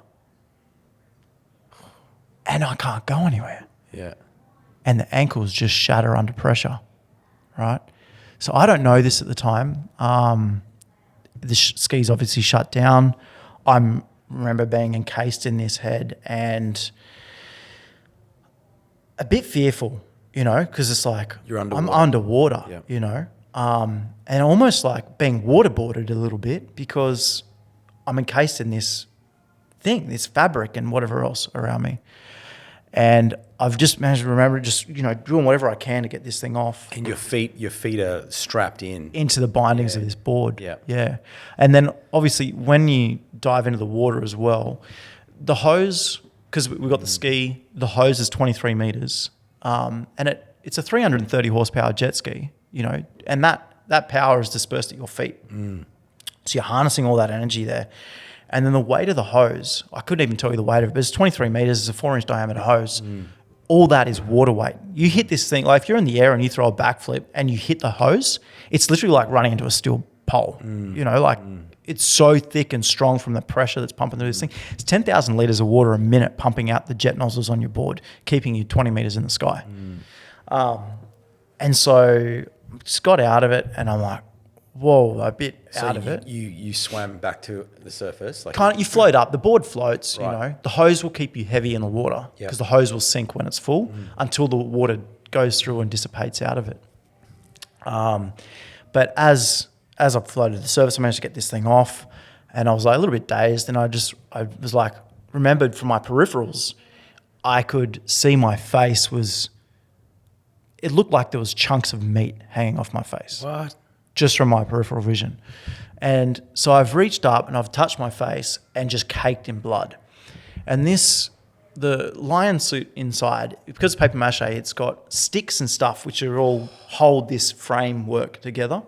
And so these sticks from this with cables and wires and whatever else had basically slashed under my eye, and you can still see a scar there. Yeah. You'll see my eyebrow it basically severed my eyebrow pretty much, like it split it in half. Yeah. You know, cut my nose. My nose re-broke cartilage in my nose. And so this was just piercing out blood, you know. I couldn't see that. And I just remembered thinking, how's my face? Yeah. You know, like, this is the money maker. You know? So I just turned to the guy, I was like, is my face okay? That's like the first thing I remember. Is my face okay? You know? And he's like, oh, you know, it probably looked bad, especially the amount of blood that would have been on it. But I ended up having to tow this jet ski back in. So you get a rescue sled, they tow you in, but I'm still holding on to it. They turn the jet ski on, so the water pumps out through the jets. Yeah. There's no propulsion. It's just to help push, because the board's got that propulsion coming out the board. Yep. So it takes a lot of that weight off of the jet ski. Yes. To explain that more, so when you're on the Flyboard, the jet ski's got no control. Yep. The jet ski works as a jet pump. Yep. Right? So wherever I go on the board, the hose follows and the jet ski follows that. So having that little bit of extra propulsion takes all that weight off of your feet. Right. So anyway, so I get back into the dock and I was just sitting there, and obviously in the boots in the water, they'd taken the hose off and they're like, oh, do you want to take the board off? I was like, no, I'm cool. I'll just sit here for a sec. And then it probably would have been, I don't know, 20 minutes later or something. I was like, oh, look, I want to get this board off my feet. And it was painful, but obviously adrenaline kicking in. You were in pain? In pain, yeah. But just, it was subtle, you know. And then I managed to take the boot off and my left foot was sideways, right? So I was like, there's something definitely wrong now, you know. And so I sat there with like that. I didn't touch it. I knew something was seriously wrong. And then after, I don't know, it might have been 10, 15 minutes, it just popped back into place. Yeah. And so I obviously need to get to the hospital. And they're like, oh, can you walk to the car? And I'm like, I'm not standing on my feet at all, by no means. I'm like, oh, you need to get me a wheelchair. We'll take myself to the hospital rather than wait for the ambulance because the ambulance is going to take hours. So I got to the hospital and basically did the scans, whatever else. And I've got 2 fractured or shattered talus bones. So in both feet. Yeah. So did you take? Sorry. So you took the one foot off. You noticed it was turned in. Yep. And then did you take the other foot out? Both feet came out of the bindings. The right one was okay. Yeah. But just the left one was pretty much bent sideways. Yeah. And so the talus bone, if you know or not, I don't actually. What's the talus? So it's like this little bone that basically, from my understanding of it, you've got your leg, which meets your foot. Yep. And there's a bone that sits sort of in between these, right, which basically links those joints. Right. It's the most imperative bone in your ankle. Okay. Right. But there's no cartilage. There's not much blood flow that gets to this bone. Yeah. So when you break this bone, it doesn't want to heal. Right. Right. You broke both. Shattered both. Shattered both in both feet. Both feet. Yeah. So I obviously can't walk. Yeah. So I spent a month in the hospital, me not knowing what any of this means, and I had surgery. I had surgery to put screws and plates and stuff in the feet. So I ended up with 9 screws, 2 plates in the left foot. I ended up with, I think it was like 3 or 4 screws in the right foot. And so all this time they're telling me, oh, this is a pretty severe injury. No one understanding how the injury was caused, because this injury is sustainable with someone that's flying a plane and crashes nose first, or jumps off of a high building or something and lands on their feet first. Right. So to explain that you've dove into the water and the pressure pushing you down shatters the ankles is just like not really comprehending it. So it was a really long surgery. I think I was in operation for, it was like 3 hours or something. It was like they were pushing the time. It was like, oh fuck, like we're gonna have to wake this guy up soon.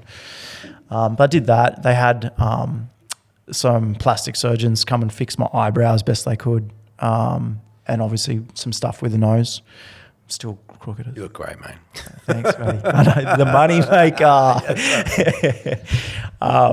Yeah, so I did that, and then it was just a case of, okay, well, now what does this mean for me? Yeah.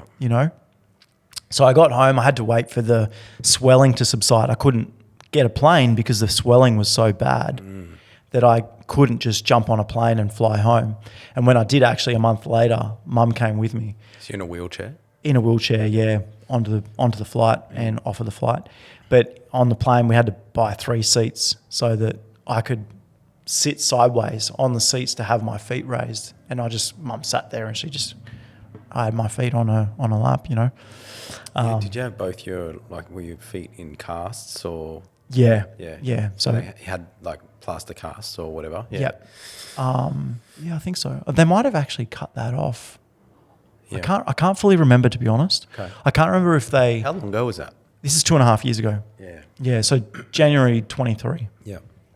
So I'm not sure if they'd already cut the cast off, or if it was still on. I'm pretty sure it was cut off, and it looked pretty gross. I still had it wrapped in bandages and whatever else.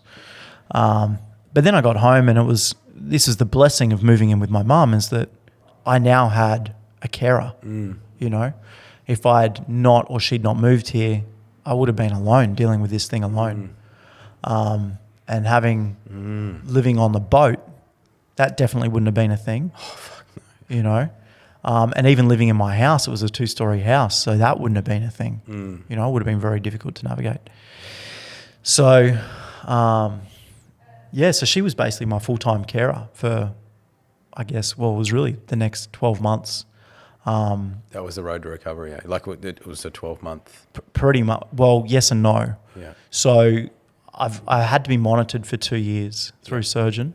And to be honest, to this day, I'm still getting monitored by a surgeon. Okay. And that wasn't the full extent of the injuries as well. Since then, I've had knee injuries, shoulder injuries related to recovery. Really? So to jump to my shoulder injury, for example, I was doing Pilates at physio. Yeah. And the machine on the Pilates machines against my shoulder, and I just felt this twinge in it. Yeah. And then I've done something in the shoulder where I've pulled a muscle of some description or tore it from, Yeah. you know. So that was an injury. The knee just randomly just started swelling up because I was limping when I was walking around. Yeah. But yeah, I spent the better part of 12 months in a wheelchair. Wow. And to be completely honest, probably 3 weeks ago now, I was back on crutches. Oh yeah. So I You still get pain? all the time. Pain right now. Yeah, right. Yeah. Just chronic, that you don't have to be moving, it's just there. Sometimes it's more of this, it can be chronic. Sometimes it's just this kind of like almost like a headache, that constant droning, you know. So all the time, I'll sit at a desk, I have my leg raised on the desk. Yeah. I've got a special bed to keep my feet raised. I can't walk super long distances. And so when I go out or I do things, like in the back of my mind, I'm like, what's the distance for that? What shoes am I wearing? Oh, yeah. You know? Yeah. So that's been tough. And my surgeon won't give me painkillers. I've asked for him, he won't give me painkillers. Really? And he said previously I'm going to experience arthritis in a couple of years' time. Yeah. And so when I get that, then I'm going to need the painkillers. So no, I'm not giving you painkillers now. Deal with it. And I'm actually going through a process now where I've got this pinching of nerves in my toes. And so I get this weird sensation in my toes. And it was probably about a month ago now, but feet raised on the lounge, and all of a sudden just completely at random, 240 volts shooting straight through my feet. Most excruciating pain I've ever experienced in my life, like just crazy and just random and just no reason for it. But it's this compression or something of nerves to do with this injury that I've had. So what do you do for, do you have like a rehab program or just some sort of program that you do now for your... Yeah, a little bit. So at a time I went through physio and there was hydrotherapy sessions, walking around in a pool, and I was lucky enough at the time I had a pool at home when I could get out there. So I did that for quite some time, and then I did some Pilates and various exercises. My biggest thing was getting back to the gym as fast as I did. And so I got a trainer, personal trainer, and basically just an online coach, a friend of mine.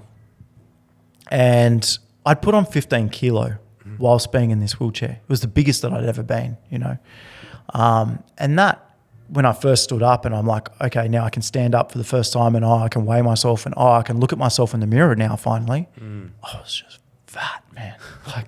I was a big boy, And none of my clothes fit me. I'd grown out of all my clothes. I was wearing what I still call my fat person's clothes, Yeah. And it was degrading, And this whole time that I'm going through this whole experience, in the back of my mind, it's going to be okay. I'm okay. I'm fine. I can get through this. This is going to help me to reinvent myself. This is going to be something that is going to help me proceed or build more resilience or, Add to my story. Add to my story. Yeah. But you just, you break a bone. I've broken bones before. 6 to 8 weeks and you're good. 2.5 years on, the bone's still broken. The bone's dying. Yeah, right. And so there's going to be future surgeries with bone fusions. There's possibly with these nerves, pulling the nerves out, and other stuff. And I mean, we touched on once stem cell therapies. Have you looked into that? I have. I really want to do it. I just don't have the cash to do it at the moment. It's expensive. Very expensive. So because I think our last chat, I mentioned it and you were going to look into it. I got so excited about it too, man. I still am. But it's not recognised in Australia. No. Even though they do have clinics in Australia that do it. I think there's levels to it, right? Yeah, there is. I think there is better in New Zealand, but still, I think the best is Mexico. It is. Yeah. And that's where I wanted to go. Go there. But obviously there's flight costs, accommodation, getting the actual therapy itself. Hit up Dale's ex-wife.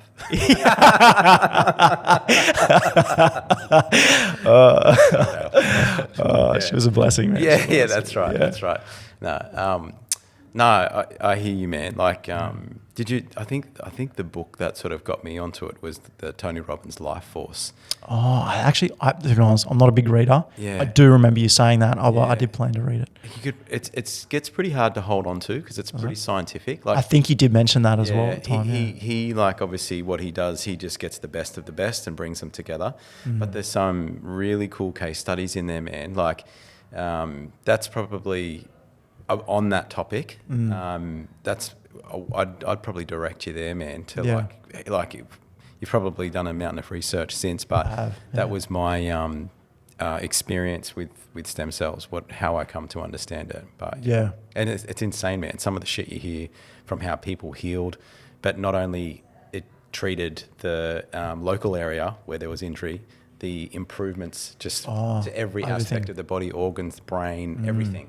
Absolutely. Well, when they take a stem cell out and they put it in a specific area, which is what the stem cell therapy is, those stem cells take on the cellular structure of that part around them. Right. You know? Right. So you can literally take a stem cell and then turn it into any cell in the human body, from my understanding of it. Yeah.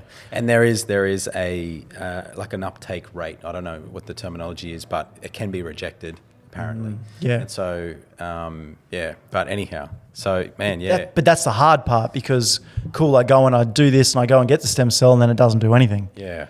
You know, and so in my journey, I've had 7 surgeons, countless doctors, and, you know, I've looked at everything. I've looked at things from, like my dentist is this, I call him the mad scientist because he's from, I think he's Polish, but he sounds Russian, right? And he studied over in Russia. But he's like, you need to do bee sting therapy. You know? And so basically you take a bee, a live bee, and you put it on an area and it stings you. Yes. And that can, through that inflammation and the bacteria, whatever it is inside that sting, can actually help with fighting arthritis or inhibiting it. So his wife has arthritis in her elbows or her knees, and she takes these bees and she gets multiple bees and stings herself. So he harvests his own bees.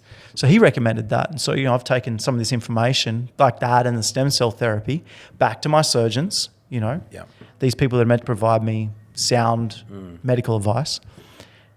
And then they turn around and they're like, I had this surgery booked with this one doctor. He's like, I'm terminating your surgery. You don't trust me anymore.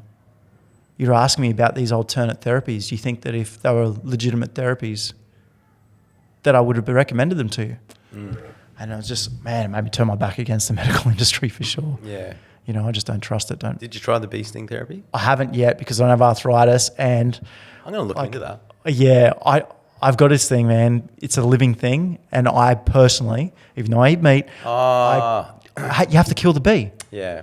You know, and I'm like, do I want to take this bee and do I want to kill it for the sake of fixing me and destroy its life? Me personally, I don't think I can do that. I don't go fishing. I don't like fishing. Okay. You know? Yeah. Okay. I keep fish, but I don't. Good on you, man. Yeah, good on you. I'm going to look into that. I'm going to look into the whole bee sting therapy. It wouldn't surprise me. Bees are just majestic creatures. Big thing overseas, man. Yeah. Massive overseas in some countries. You know, they've got whole facilities that do it. You know. So how are you going now? Like you getting around all right? Like you came in here pretty good today. Yeah, I look it right. Yeah, you look good. And so you know, through the gym and through my rehab, my self rehab through my personal trainer, I've managed to. I train 4 days a week. I lost that 15 kilograms. I put on some extra muscle mass. I wouldn't even know, man. Like you're looking good. Oh, you're looking good, bro. Appreciate it. Yeah. I mean, not as good as you feel. I felt, man, you feel this guy's arms. I tell you, you bulked up. No. You've always been that way, but I think you're extra bulky now. Yeah. These big shirts, man. Is that what it is? That's the secret. It is. Yeah. No, you can't tell. And you know, I remember when I first started gym, and it was sort of the end. It was Christmas, not just gone, previous year. So I've been going to the gym now for about a year and a half. But like I couldn't even push out 5 kilograms on a leg press. You know, I just could not do it. Just pain, and I still go through pain with it. Yeah. But you know, a couple of weeks back, I'm doing 280 kilo. Oh, well done, mate. You know what I mean? So good shit, bro. Yeah. So massive improvements. Yeah. You know, and I don't want to do that all the time. You know, because you know it does create pain from doing that. But the gym, above everything else, all of my rehab, going to physios, I personally think a waste of fucking time. Okay. You know, the hydrotherapy was probably very good. Yeah. You know, doing the Pilates, I mean, I find, in my personal opinion, after experiencing this, physio and that sort of treatment is for someone that isn't active. Yeah. You know, that person that just has no idea of exercise whatsoever. You know, You go to the gym, you get a personal trainer, you fix your diet, you fix your training program, you know, something that's going to suit your body, your lifestyle. You can fix yourself, you know. But to go to a physio, they literally just, man, it's just a license for them to print money. And for the old person that doesn't know how to move and needs to stretch out a little bit, sure, they'll give you some exercises which might be beneficial. Jump on ChatGPT, man. Like, you know what I mean? Like that'll give you the information you need. Yeah. But gym is literally, I think, is what has fixed me. And the craziest thing about that is in this whole journey through this injury, not once has work cover helped fund the personal trainer that I've had. Oh, yeah. Do you know what I mean? It's the one thing that's fixed me, both physically and mentally. Yeah. Because it's been challenging mentally. You know, but they don't support it. You know? Yeah, it's interesting. I had Dwayne Collins. It'll be my next podcast that'll come out. Maddest dude, man. What he actually did for his daughter. She was born with her eye wasn't quite developed, and so there was. He had to basically every 2 weeks she had to get like a prosthetic eye put in because how quickly as a child you grow. And if you don't have that cavity inside your eye full, your face starts to become a little bit deformed. But the torture of seeing her go through it and the lack of care, bro, he taught himself. It's like something that you would do. That's it. He taught himself how to become an ocularist, I think it is. And he started to, he researched the shit out of it on YouTube, right? As you said, ChatGPT, his was YouTube. And then he found a guy over in London and he went sort of perfected his technique and started to make her own eyes. And to this day, bro, he has a business now. Really? Google did a documentary on him. Yeah, wow. And an amazing story, man. But that's great. where I was going, listen to that one. Yeah. Awesome dude, inspiring dude. Show sheer will of a father in his love for his daughter. That's amazing, man. But where I was going with that is that that's seen as a cosmetic improvement. Yeah. Correct. And so there's no subsidy for that, even though like it's what he was saying in the podcast. Won't spoiler alert everything. No. But it'll come out before this one anyhow. So, okay. But and so he was saying that like you can imagine having a deformed face and especially your eye. And for something as simple as that, and he does as many as free for possible for kids and parents, you know, going through all that sort of shit. So absolutely, yeah, man, it's crazy what is funded and what isn't.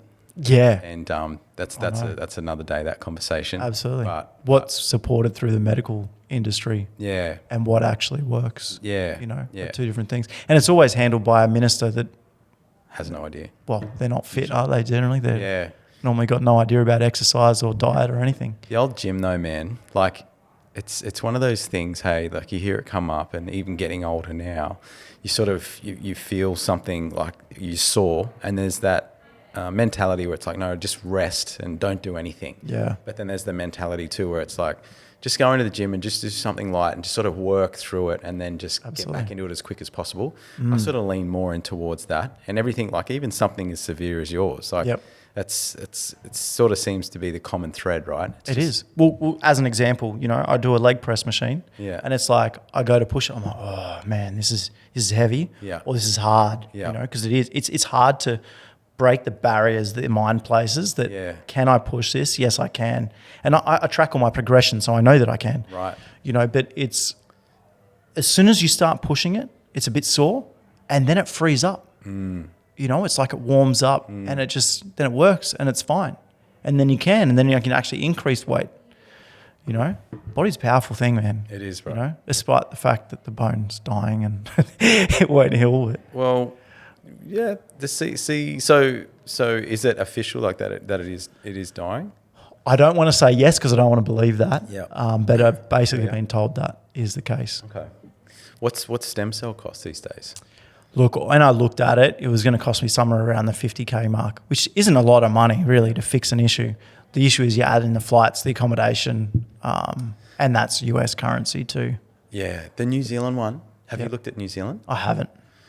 get those details off me. I'll Yeah. find those out. 'Cause Okay. it's not that much, but it's not as I don't know the intricacies of stem cells, but I don't think it's as in depth as the one in Mexico. Yeah. Okay. But it's more than and better than Australian. So I've got family that go over and do it like every sort of year. Oh, you know people that do go there. Yeah, New Zealand. Yeah, so I can get the contact of where they go. Yeah, that'd be cool, and man. Talk with them. Yeah, for sure. Yeah, I mean, it's definitely something I want to do. I feel as like I raise it's capital around for it. I feel like it's around like the $6 or $7 grand. See, but that's affordable. Yeah. Yeah. So yeah, man. But I'll get those. Remind me to give you those I details. will do. Yeah. No, for sure. I won't be forgetting that, man. Bro, tell me. What do we got? Where we at? What have you learnt from that season, bro? Like, just I know that's been hard, right? Yeah. Yeah. I haven't obviously leveled with you from that, but man, I could imagine that's fucking been hard. It's been a roller coaster. Yeah. Yeah. Look, I still have some really challenging days. Yeah. It's been hard. A lot of time, man, it's hard to get out of bed because I know that the moment that I get out of bed, I'm going to be walking around and it's going to get sore. You know, every night I leave my feet raised. You know, I ice them most nights. You know, it's these things. People look at me walking like you said, oh, I walked in here, I look fine. You would never know that I'm in pain every single day. And by the end of the day, I'm fucked, man. I wake up in the night, you know, go to the bathroom and I physically can't walk. Sometimes I crawl to the bathroom, you know, and you think, okay, I'm 38 now. What's this going to be like in 10 years' time? You know, when I get into my 60s, am I going to be in a wheelchair permanently? You know what I mean? It plays on your mind. So, yeah, so it's been a roller coaster. What have I learnt? Fuck. Don't do crazy shit like I've done. You know, like you just got to live life, you know, and you can't prepare for these things, you know. You can try and prepare for worst case scenarios, but you really just have to roll with the punches. Yeah. You know, and then when it does, you just have to learn to just be resilient, resourceful, rebuild yourself. You know, yeah. I don't know. I mean, I've hit some really heavy lows with it. You know, things that you know, I've not told people. Just it's scary shit. Yeah. You know, there's been times where I've thought about having my foot amputated. Okay. You know, just get a prosthetic. I've seen people walk around prosthetic legs that walk a lot better than I did at a time, you know, and I'm glad I didn't now. And I'm kind of hoping with the way that technology is changing, there'll be a time where they can just go, oh, well, here's an injection, you're sweet. Yeah. You know, because maybe that comes about. But. Yeah. Is it just the one foot that is more of a problem than the other one? Yes and no. So for the longest time, it was just the left. The right, I was like, the right, it's like nothing ever happened. Yeah. But even yesterday, my left was fine. My right was in pain in a weird spot where the injury actually is. Yeah. So I guess it just comes and goes. And that could be early onset arthritis. I don't know. Because I don't know. I've not experienced it, so as I think. So I don't know what to expect with that. Yeah. You know? Yeah. It's not until someone goes, oh, yeah, that's arthritis. And I'm like, that's what it is. You can say, oh, you've got arthritis. This is what you're going to get this. But how do you know what that is until you've experienced it? Yeah. You know, you can't. Yeah. Yeah. And I guess too, though, like with what you're saying, like, how's this going to be in this amount of time then? Like, I think, man, if you're moving and you're in the gym, like, you're going to be miles ahead of so many other people, right? I think it's because even my wife, she says the same thing. Like she's had issues with her hip since giving birth to my son, and she's like, oh my God, how am I going to be? And I guess it's as you say, like you just got to roll with the punches, but make sure you're doing all those, doing the right things to move towards the good, right? Absolutely. Like, what else can you do? You can't. You got to keep moving. That's literally the only thing. Keep moving. And I felt the same. It's just as long as I am active, then I should be okay. Yeah. Do you know what I mean? Yeah. As long as I just deal with the fact that it is painful, but don't let it floor me, I will be okay. Yeah. You'll find a solution, brother. I'm confident. Yeah. No, well, I mean, even if you don't, you just modify. You adjust. Yeah. You know, you change to it. Yeah. And so, what's next, bro? What's next? Well, so I got a few things. Yep. So I obviously can't flyboard anymore. Yeah. So I've tried to start moving into MC stuff. Mm-hmm. So when I did my flyboard shows in my swimming pool, I'd take a microphone up and I'd be doing double backflips and I'd be talking to a mic and I'd present my whole show. Mm-hmm. So now I can present someone else doing the show. Yeah. So I'm trying to get more work around that. I was lucky enough that I did a traveling road show during the COVID period with Matt Mingay and Matt Mingay's team. If you know Matt Mingay. Yeah, I do know Matt Mingay. Yeah. Yeah. So Not personally, but my Return to Raw days. yeah. I think he I remember used to- Return to Raw. I think he used to endorse it. Yeah. for us. Okay. He was yeah. Yeah. So think- he's I think. he needs an MC. So He I've got had a connections. bad accident at some stage too. Really bad, man. Yeah. Nearly died. Yeah. Yeah. Nearly ripped his face off too. Like. That's right. Yeah. Yeah, there's actually a documentary on him about that. Okay. I don't know where you'd find it. I have watched part of it. Yeah. But yeah, in crazy stuff. Like it was like millimeters away from just dead, you know. But yeah, in his jumping trucks, because he does jumping trucks and drift cars and stunt bikes and yeah, he does some cool shit. Yeah, so I'm trying to get some more work with him. But that's more of a fill-in because it's not something that I'm going to do all the time and make a lot of money out of. Yeah. I've also got a novelty night golf business. Yes. So That's right. So I've been doing this longer than Flyboard. I've been doing this 15 years. Yes. So basically I just supply LED golf balls and night golf accessories generally to golf clubs to facilitate their own night golf events. Right. And they use that for either fundraisers, charities, just to host a game for their members, to try and get an influx of new members. But it's good because it helps bankroll me a bit. Yeah. I'm still on work cover. Okay. You know, the claim will close the end or in January of next year, if not beforehand. So it's just trying to recover the losses that I've lost from those shows. You know, I mean, I used to do a show. It's a 10-minute show. You're there for the day, but it's like a 10-minute show for $1,500. You know, and I don't have that anymore. So I got that. But the big thing I'm working on at the moment, and it's a little bit of a secret. You don't have to bring it up if it's too premature. It is premature, but I will touch on it. Cool. So it's called the Wild West Fest. All right. Basically, I had this concept I came up with, it's probably 3 years ago now. I went to this festival, the Royal Abbey Medieval Festival. Yeah. It's a big reenactment festival. There's about 25,000 people go to this thing. And they have sword fights and jousters on horseback that actually joust each other. And there's sieges, like reenactments, where they actually fire trebuchets and onagers and fire cannons and shoot bow and arrow at each other. And, 30 people come running at each other, swinging swords and axes and smacking each other in the head with them. And I'm not talking about some fake prop. I'm talking about real. Really? Yes. They're fully armored up, full knight's gear. Like they going at it. beat the shit out of each other. Wow. Right? They do that. So I went to this event and I've been to the CMC, Country Music Festival. Yeah. And so I, a few years back, I've done some bull riding. I've competed in.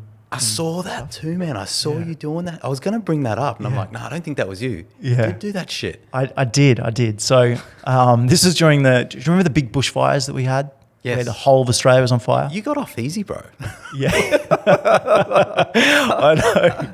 So there was this charity bushfire thing. Yeah. And as a kid, I grew up on a cane farm and farming community. So I always go to the rodeo and I was like, one day I'd love to ride a bull. Because I was bullied my whole life, I've kind of had this thing that I need to make myself as cool as fuck, So one of them was the Flyboard thing. The second thing was I needed to learn how to handle myself. So I went and did boxing. I've had a couple of boxing fights. That's right. That way I'm not scared about getting hit. Yeah. And then there was the bull ride. And I was like, the idea of being a person, a human that jumps on the back of a 1-ton wild animal that wants to fucking buck you off is crazy. Crazy. Do that at the age of freaking 35 or 34 or whatever I was when I did it, It's like, you start young. You start on potty calves and you work your way up. You don't start at this age and go, yeah, I'm going to jump into bull riding. But yeah, man, that was wild. So it was. Any injuries doing that? No.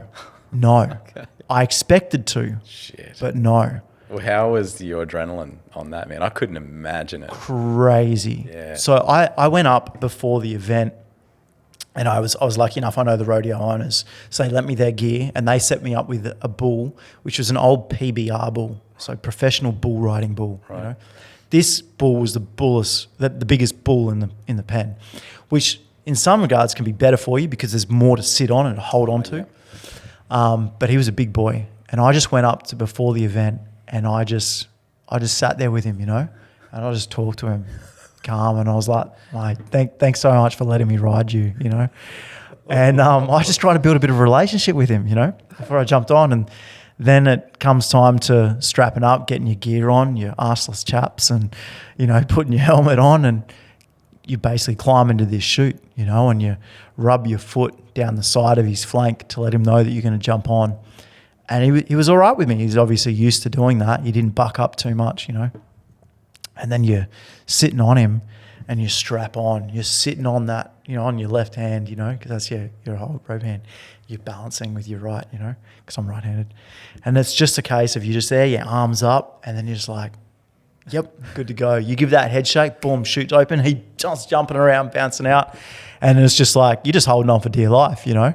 And then you get thrown off. I probably only lasted 2.5 seconds, maybe 3 seconds. Yeah. First time, you know. Yeah.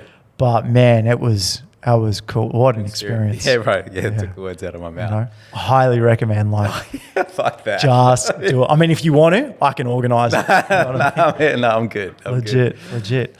But yeah, so getting back to the Wild West Fest. So my experience with the bull riding, my experience growing up on a cane farm and the rodeos and going to the country music festival and these fucking people slogging it out with swords and stuff. I was like, I want to combine all these elements into one single festival. I want to bring it right here in the heart of the Gold Coast. I want to have a rodeo event. I want live country music. I want reenactments of shootouts and gunslingers and quick draws and, you know, that whole cowboy and Indian persona with people riding around on horseback, fighting each other, that kind of thing. Yeah. And I realized when I came up with this idea, I realized I've actually got every single contact I need, from stunt people that work in movies to literally stage and prop designers that I've just met that walk past my warehouse every day. Yeah. I've got this whole database of people that I know that can facilitate this team to build this event. And I was like, I just need to pull the trigger and do it. Yeah. So I'm in my second week now, and I'm building out all the mapping around the business, the plan, you know, how I facilitate everything, from, you know, how many toilets I need, to security and fencing and staff and volunteers and the pricing structures and how I can onboard sponsors and attain government grants, right? And in the process of doing all this, I realized that this one single day event, which is a start because I want to make this an annual event, and I want to grow it to a 3-day event, and I want to mimic that thing of the Royal Abbey Medieval Festival, to a 3-day event with 25,000 people. That's the plan. That's the goal. Good on you, bro. That's the vision. Good on you, bro. But yeah, to start with, we're going for about 5,000 people. It'll be a single day event, an all-day event, and I want to try and bring a family fun orientated event that is multi-sensory, that is immersive into the frontiers of the Wild West here on the Gold Coast. But it's going to cost me a fuckload of money, and money I don't have. That's never been a problem for you before, though. Never been a problem, which is why I'm excited about it. Yeah. Because for the first time in 2.5 years, I feel like I'm back to being myself. Cool, man. You know? That's awesome, bro. Yeah. But, man, you just gave me goosebumps, bro. No, thanks. Nah, you're going to do it, bro. That's so good, man. Yeah. So good. Bro, such an inspiration, man, honestly. And you are the epitome of a real entrepreneur, man. Like, so many people throw that word around. Oh, thanks, man. And that word is toiled, in my opinion. But it is. It's just, you own a business, you're an entrepreneur. Yeah. I totally disagree, by the way. Yeah, bro. Yeah. But man, far out. You're literally, you're doing it, man. And hats off to you, bro, with the resilience and everything that you've come through, man. Like you are gonna look back on it. It's such a colourful life, man. You do need to write that book. Yeah. You at least need to start. The Rise and Fall of an Empire. Yeah. Bro. No, I appreciate that, man. Man, let's I'll be keen to get you back in, man. Yeah, I'm keen. Yeah, absolutely. Is there anything else you wanna cover off? Actually, yeah, there's one thing, and this is one of my. I'll talk about my darkest time, right? And I'll finish on this. And the reason I want to touch on this is no one knows about it, you know, and I think men's health is a really big thing. Yeah. And it's hard for a lot of men, obviously, out there. And then you add in the fact of a permanent disability, you know, and I've got the sticker on the car. Great VIP parking, by the way. Burley heads any time of the day. Fuck yeah, I'm on top of the Burley Hill. Yeah, give me a copy, one of those. Yeah. I got 2 of them. Loan it out. Yeah. Bro, income. Yeah, exactly. Goes out. Lease them. Yeah. And you don't pay parking actually in public parking, which is cool. Oh, yeah. But yeah, no, I really want to touch on this because let's do it. It was the darkest time of my life. It took a lot to pull me out, and it was my biggest point in struggle. So this was going back, it was probably February last year. Yeah. And so I just started on the gym, right? I'm still fucking fat, you know, I've got all this carrying all this weight around. And I look at myself in the mirror, I don't like what I see. My mum, they got moved out of the house that they were in, yeah? So she looked after me for a good 12 months nearly.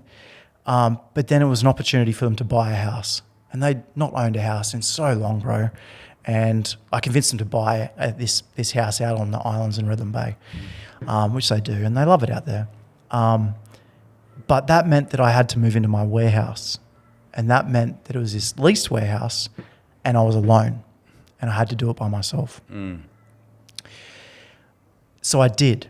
Now, this warehouse isn't, you know, you can imagine this nice brand new fabricated warehouse. This is an old warehouse from like the 70s. You know, it could have been older. You know, it's pretty near open to the elements. There's rats, there's pigeons. You know, there's no hot water. There's no kitchen in there. There's no shower. It's me in a van with a bed in it, with a thing that I've made as a kitchen, which is a little gas top cooker, and a garden hose. Winter, summer, whenever, I'm copping it cold, you know. And I'm in there by myself. And through this whole process of me being in the wheelchair and going through this injury, I actually lost most of my friends. I was so disconnected from everyone because I couldn't do the things that I used to do. Right. I was stuck in my room all the time. And then it was a case of you'd have to pack the wheelchair, you'd have to help me in and out of the car, you'd have to help push me around in some instances. Most of the time I wouldn't let anyone. So I was so disconnected. I literally had 4 people in my life at the time. And I was blessed enough that I had a girl that took me on. She met me while I was in the wheelchair. And man, such an incredible woman at the time.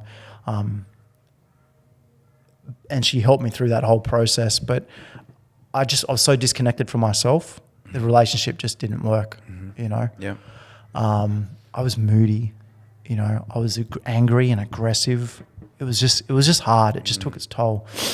So I'm pushing myself around in the warehouse at times, you know, because I can't walk everywhere and all the time. And I'm trying to look after myself as best as I can. And I'm not earning any money, and I'm trying to earn money as best as I can. And I'm like, what do I do with myself, you know? And so I spent a lot of time alone.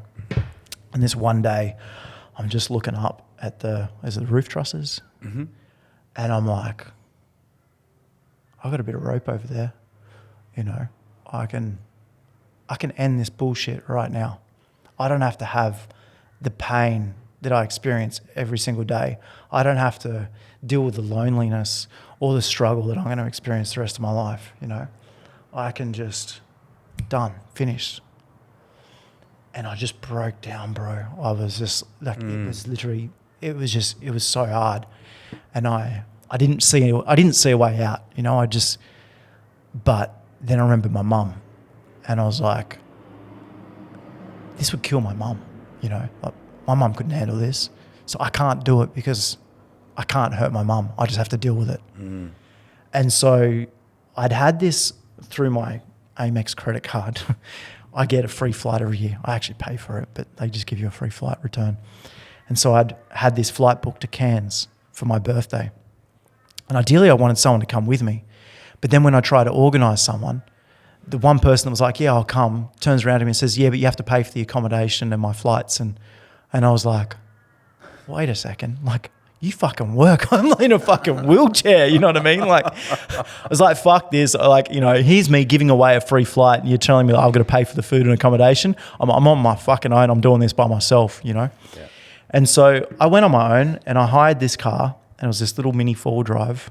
I think it was one of those Nissan X-Trails. Yeah. And I took this little, I don't know, fold-out sort of mattress thing and a blanket. And I was like, I'm going to go to Cairns. I'm not going to book any accommodation. I'm going to have 0 plans. But I'm going to go there and I'm going to just travel around the area and just experience anything I want, when I want, whenever I want. Yeah. Right? And so I was there for 7 days. And it was cool. I went and saw a bunch of stuff, went all the way up to the Daintree and down to Babinda Boulders and did all this crazy, like, cool stuff, but did the stuff that I used to do, you know, when I was traveling with my roadshow during the COVID period. And so I got back to somewhat feeling like myself, you know, a little bit, being in that element, the van life kind of thing, and experiencing that travel and seeing sights, but doing bushwalks, broken, you know, like I'm still broken, but doing that. But this one night, it was sort of towards the end of my trip, I was like, I'm lonely. I'm still lonely. I haven't been able to resolve that. And I was like, I'm just going to go to a strip club. You know, I'm going to go to a strip club. I'm going to watch some girls dance. I'm not there for a lap dance. I'm not there for anything else. I don't even care that they're naked. I used to date a girl that was one of Australia's best pole dancers. And I used to help her with her stuff, you know? Yeah. And so I was like, I know some of the trick names, you know, and I know what to look. I didn't expect that, bro. Yeah, no, sorry. No, I love it. It's just, I just needed it, you know. And so I was like, I'm just going to go there. I'm going to watch some girls dance. Yeah. You know, that's all I wanted, because I just wanted to watch something. I didn't want to feel so alone. Yeah. I get there and a bunch of girls came up to me and, hey, you know, can we give you a lap dance, this and that, trying to, I'm like, look, I'm not here for it. Like, I'm just happy to watch, have a couple of drinks. No, I was like, I'm not here for the free show. I know you girls need some money, so I'll drop in some money, but I'm like, you know what I mean? Like, I'm not here for that, you know? And then this girl comes up to me and she just started speaking to me. Yeah. Like I was a real person. And I mean, I know it's her job, bro. You know, like I know she's there to try and make some money and, you know, build that confidence and make you feel appreciated and whatever else. Yeah. But she did such a fucking good job of it, bro. You know, she made me feel seen and heard, and she listened to my whole story. Right. You know, and she's like, you're an attractive guy. You know, she talked me up. She goes, man, you're looking really good. I can see that you've been going to the gym and working out. Like, she just built me up. Yep. That's all she did. So I spent probably 3 hours talking to her. Yeah. Now, I don't know if that's part of their job description, unpaid, you know, but I literally spent 3 hours with this girl just talking to me, just about life and what she was doing and what she wanted to do, you know. And it made me feel loved and appreciated and seen and heard again. Yeah. And it was a pivotal changing moment.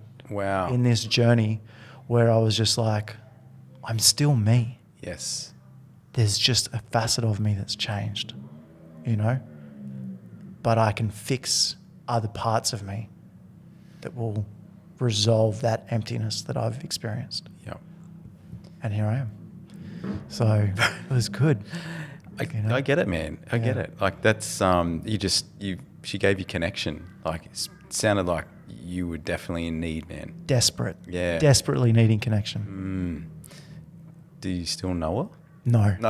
Okay. No, I did add her on Facebook. I'm eternally grateful, man, because I do put her as being someone that helped save me during a pivotal moment. Wow. And it's, to be honest, it's actually a little bit of a slap in the face to the girl that was in my life around that time, because she did far more for me than this stripper ever did. Like, I'm talking, this This girl did everything, cooked and cleaned and took me out in the wheelchair and did, man, I've never experienced love on that level, you know. Do you still speak with her?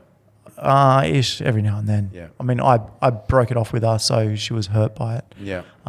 You know, and I've got an amazing person in my life again now. Good on you, bro. You know, so, and I mean, even maybe more so, but, you know, I don't want to play one off against the other, so I don't like to say those sort of things, you know. Yeah. I guess I'm blessed. I'm lucky that I've got people that have supported me through this journey. Yeah. And don't just see me essentially here and now or as a cripple or someone that's, you know, got these issues, but sees me as I was, as I am, and as I can be. Yeah. You know, and that's powerful. Because Yeah. behind every good man is a good woman, as they say. 100%, man. Yeah. And you're not like, you are that story that you just told me, bro, but you're really not, like, because you still have this energetic nature about you that when you come in here, man, like I feel it, like, and until you've just taken me to the depths of those stories, which are fucking entertaining, right? Like it's amazing, man, that you actually have this life experience. You got a lot to share, bro. You're going to help a lot of people, man. I hope so. You will. And even doing something as simple as this, this you don't know like what this will do for people, bro. From them hearing your story and then even us having a laugh about it after and joking and stuff like that. That, man, it's awesome, bro. That is true resilience, my brother. And it's inspiring to me, bro. It really is, man. So, I appreciate that, man. You're always someone that I've admired and respected. Oh, so, thanks, brother. Yeah, thank you, man. You know, so I always look up to you. Oh, thanks, bro. Fuck, man. Nah, legit. I'm not even. I got nothing. Man. Fucking always bull riding, fucking. I didn't even tell you about the dating show that I did and all the other stuff. Well, when I said show, that's what I go tell us about the show. Oh, and then quickly tell us, bro. We got a bit of time, bro. Okay, cool. Tell me about this dating show. Yeah, so I was working at Jet Ski Safaris. We haven't got a podcast long enough for all your fucking stories, bro. We will have to wrap it up. That's all right. I'll make this one really quick. So look, I was at Jet Ski Safaris. I'm on Instagram one day. A girl sends me a message. Hey, come to this audition. We want you to audition for this reality dating TV show. I was like, oh, okay, no dramas. So I turn up to this audition and there's, I don't know, maybe 20 other guys in there and they get us to... Hang on, and just for the listeners, the timestamp, like, so we've covered a few parts of your life. Yep. So were you in Jet Ski Safaris? I was working Jet Ski Safaris. So that's going back... Were you living on the boat? Yes, I was. You're living on the boat. Yep. Jet Ski Safari. So the boat was in the water. Yeah. Okay. Yeah. Cool. All right. Yeah, it was. Yeah. Go. Yes. Yeah. So I do this thing, and so anyway, I go through these auditions, and I even as a motorbike, he's an FMX guy, Harry Bink. Harry Bink was in my, if you know him. Cool guy, very, very crazy, very out there. The name sounds. He's crazy. Yeah. People know Harry Bink. Right. So I did the audition with Harry Bink, you know. So in terms of like who he is, man, he stands out. Do you know what I mean? Yeah. I'm like, I'm an extroverted introvert, you know. Yes. I'm a little bit shaded with my thing, you know. But I went to this audition and I just sort of came out of my shell a little bit, you know, and they ask you questions and you have to act out certain things and would you do if you saw the love of your life? And I just really played it right up, man. I just had fun with it, you know. Yeah. Anyway, and so it's a long time, this audition, but they ended up going, oh, look, you know, we've shortlisted you, but now we've decided we want to send you upstairs in front of the producers. So they send you up to this hotel room and there's, you know, 2-3 producers up there. They've got cameras, you know, a lot like this. Black couch. Yeah. You're naughty. Get there. You know, and so they take me through this thing and I obviously blissed it. Yeah. You know, they're like, cool, we want you on the show. Are you happy to be a suitor? So I'm like, fuck yeah, you know, I'd love to do this. Yeah. So anyway, I go on this show. It's only a single episode. Yeah. They do a background story on me. I'm this happy-go-lucky gypsy that lives on a boat, has the van, and the house. Loved you, bro. TV would have just gone legit. Tick, tick, tick, tick, tick, tick. Yeah, legit. Yeah. Right. I had long hair at the time as well. Up in a man bun, very, very snazzy. But so I jumped on this show, and it's like you're in this pod thing, and they can't see you, and they have pageant-style rounds. So there's 8 contestants that I hear their background story. I can see them. I see their story, what they do. And then they're all sort of vowing for my love, And so they hear my background story. Because they can't see me, they're just based off of the comments that I make when I talk to them. Oh, yeah. Live television audience, And anyway, and so they come out and they show their fucking special talent, and one girl was playing the ukulele, and that was a big no for me, so she got booted. And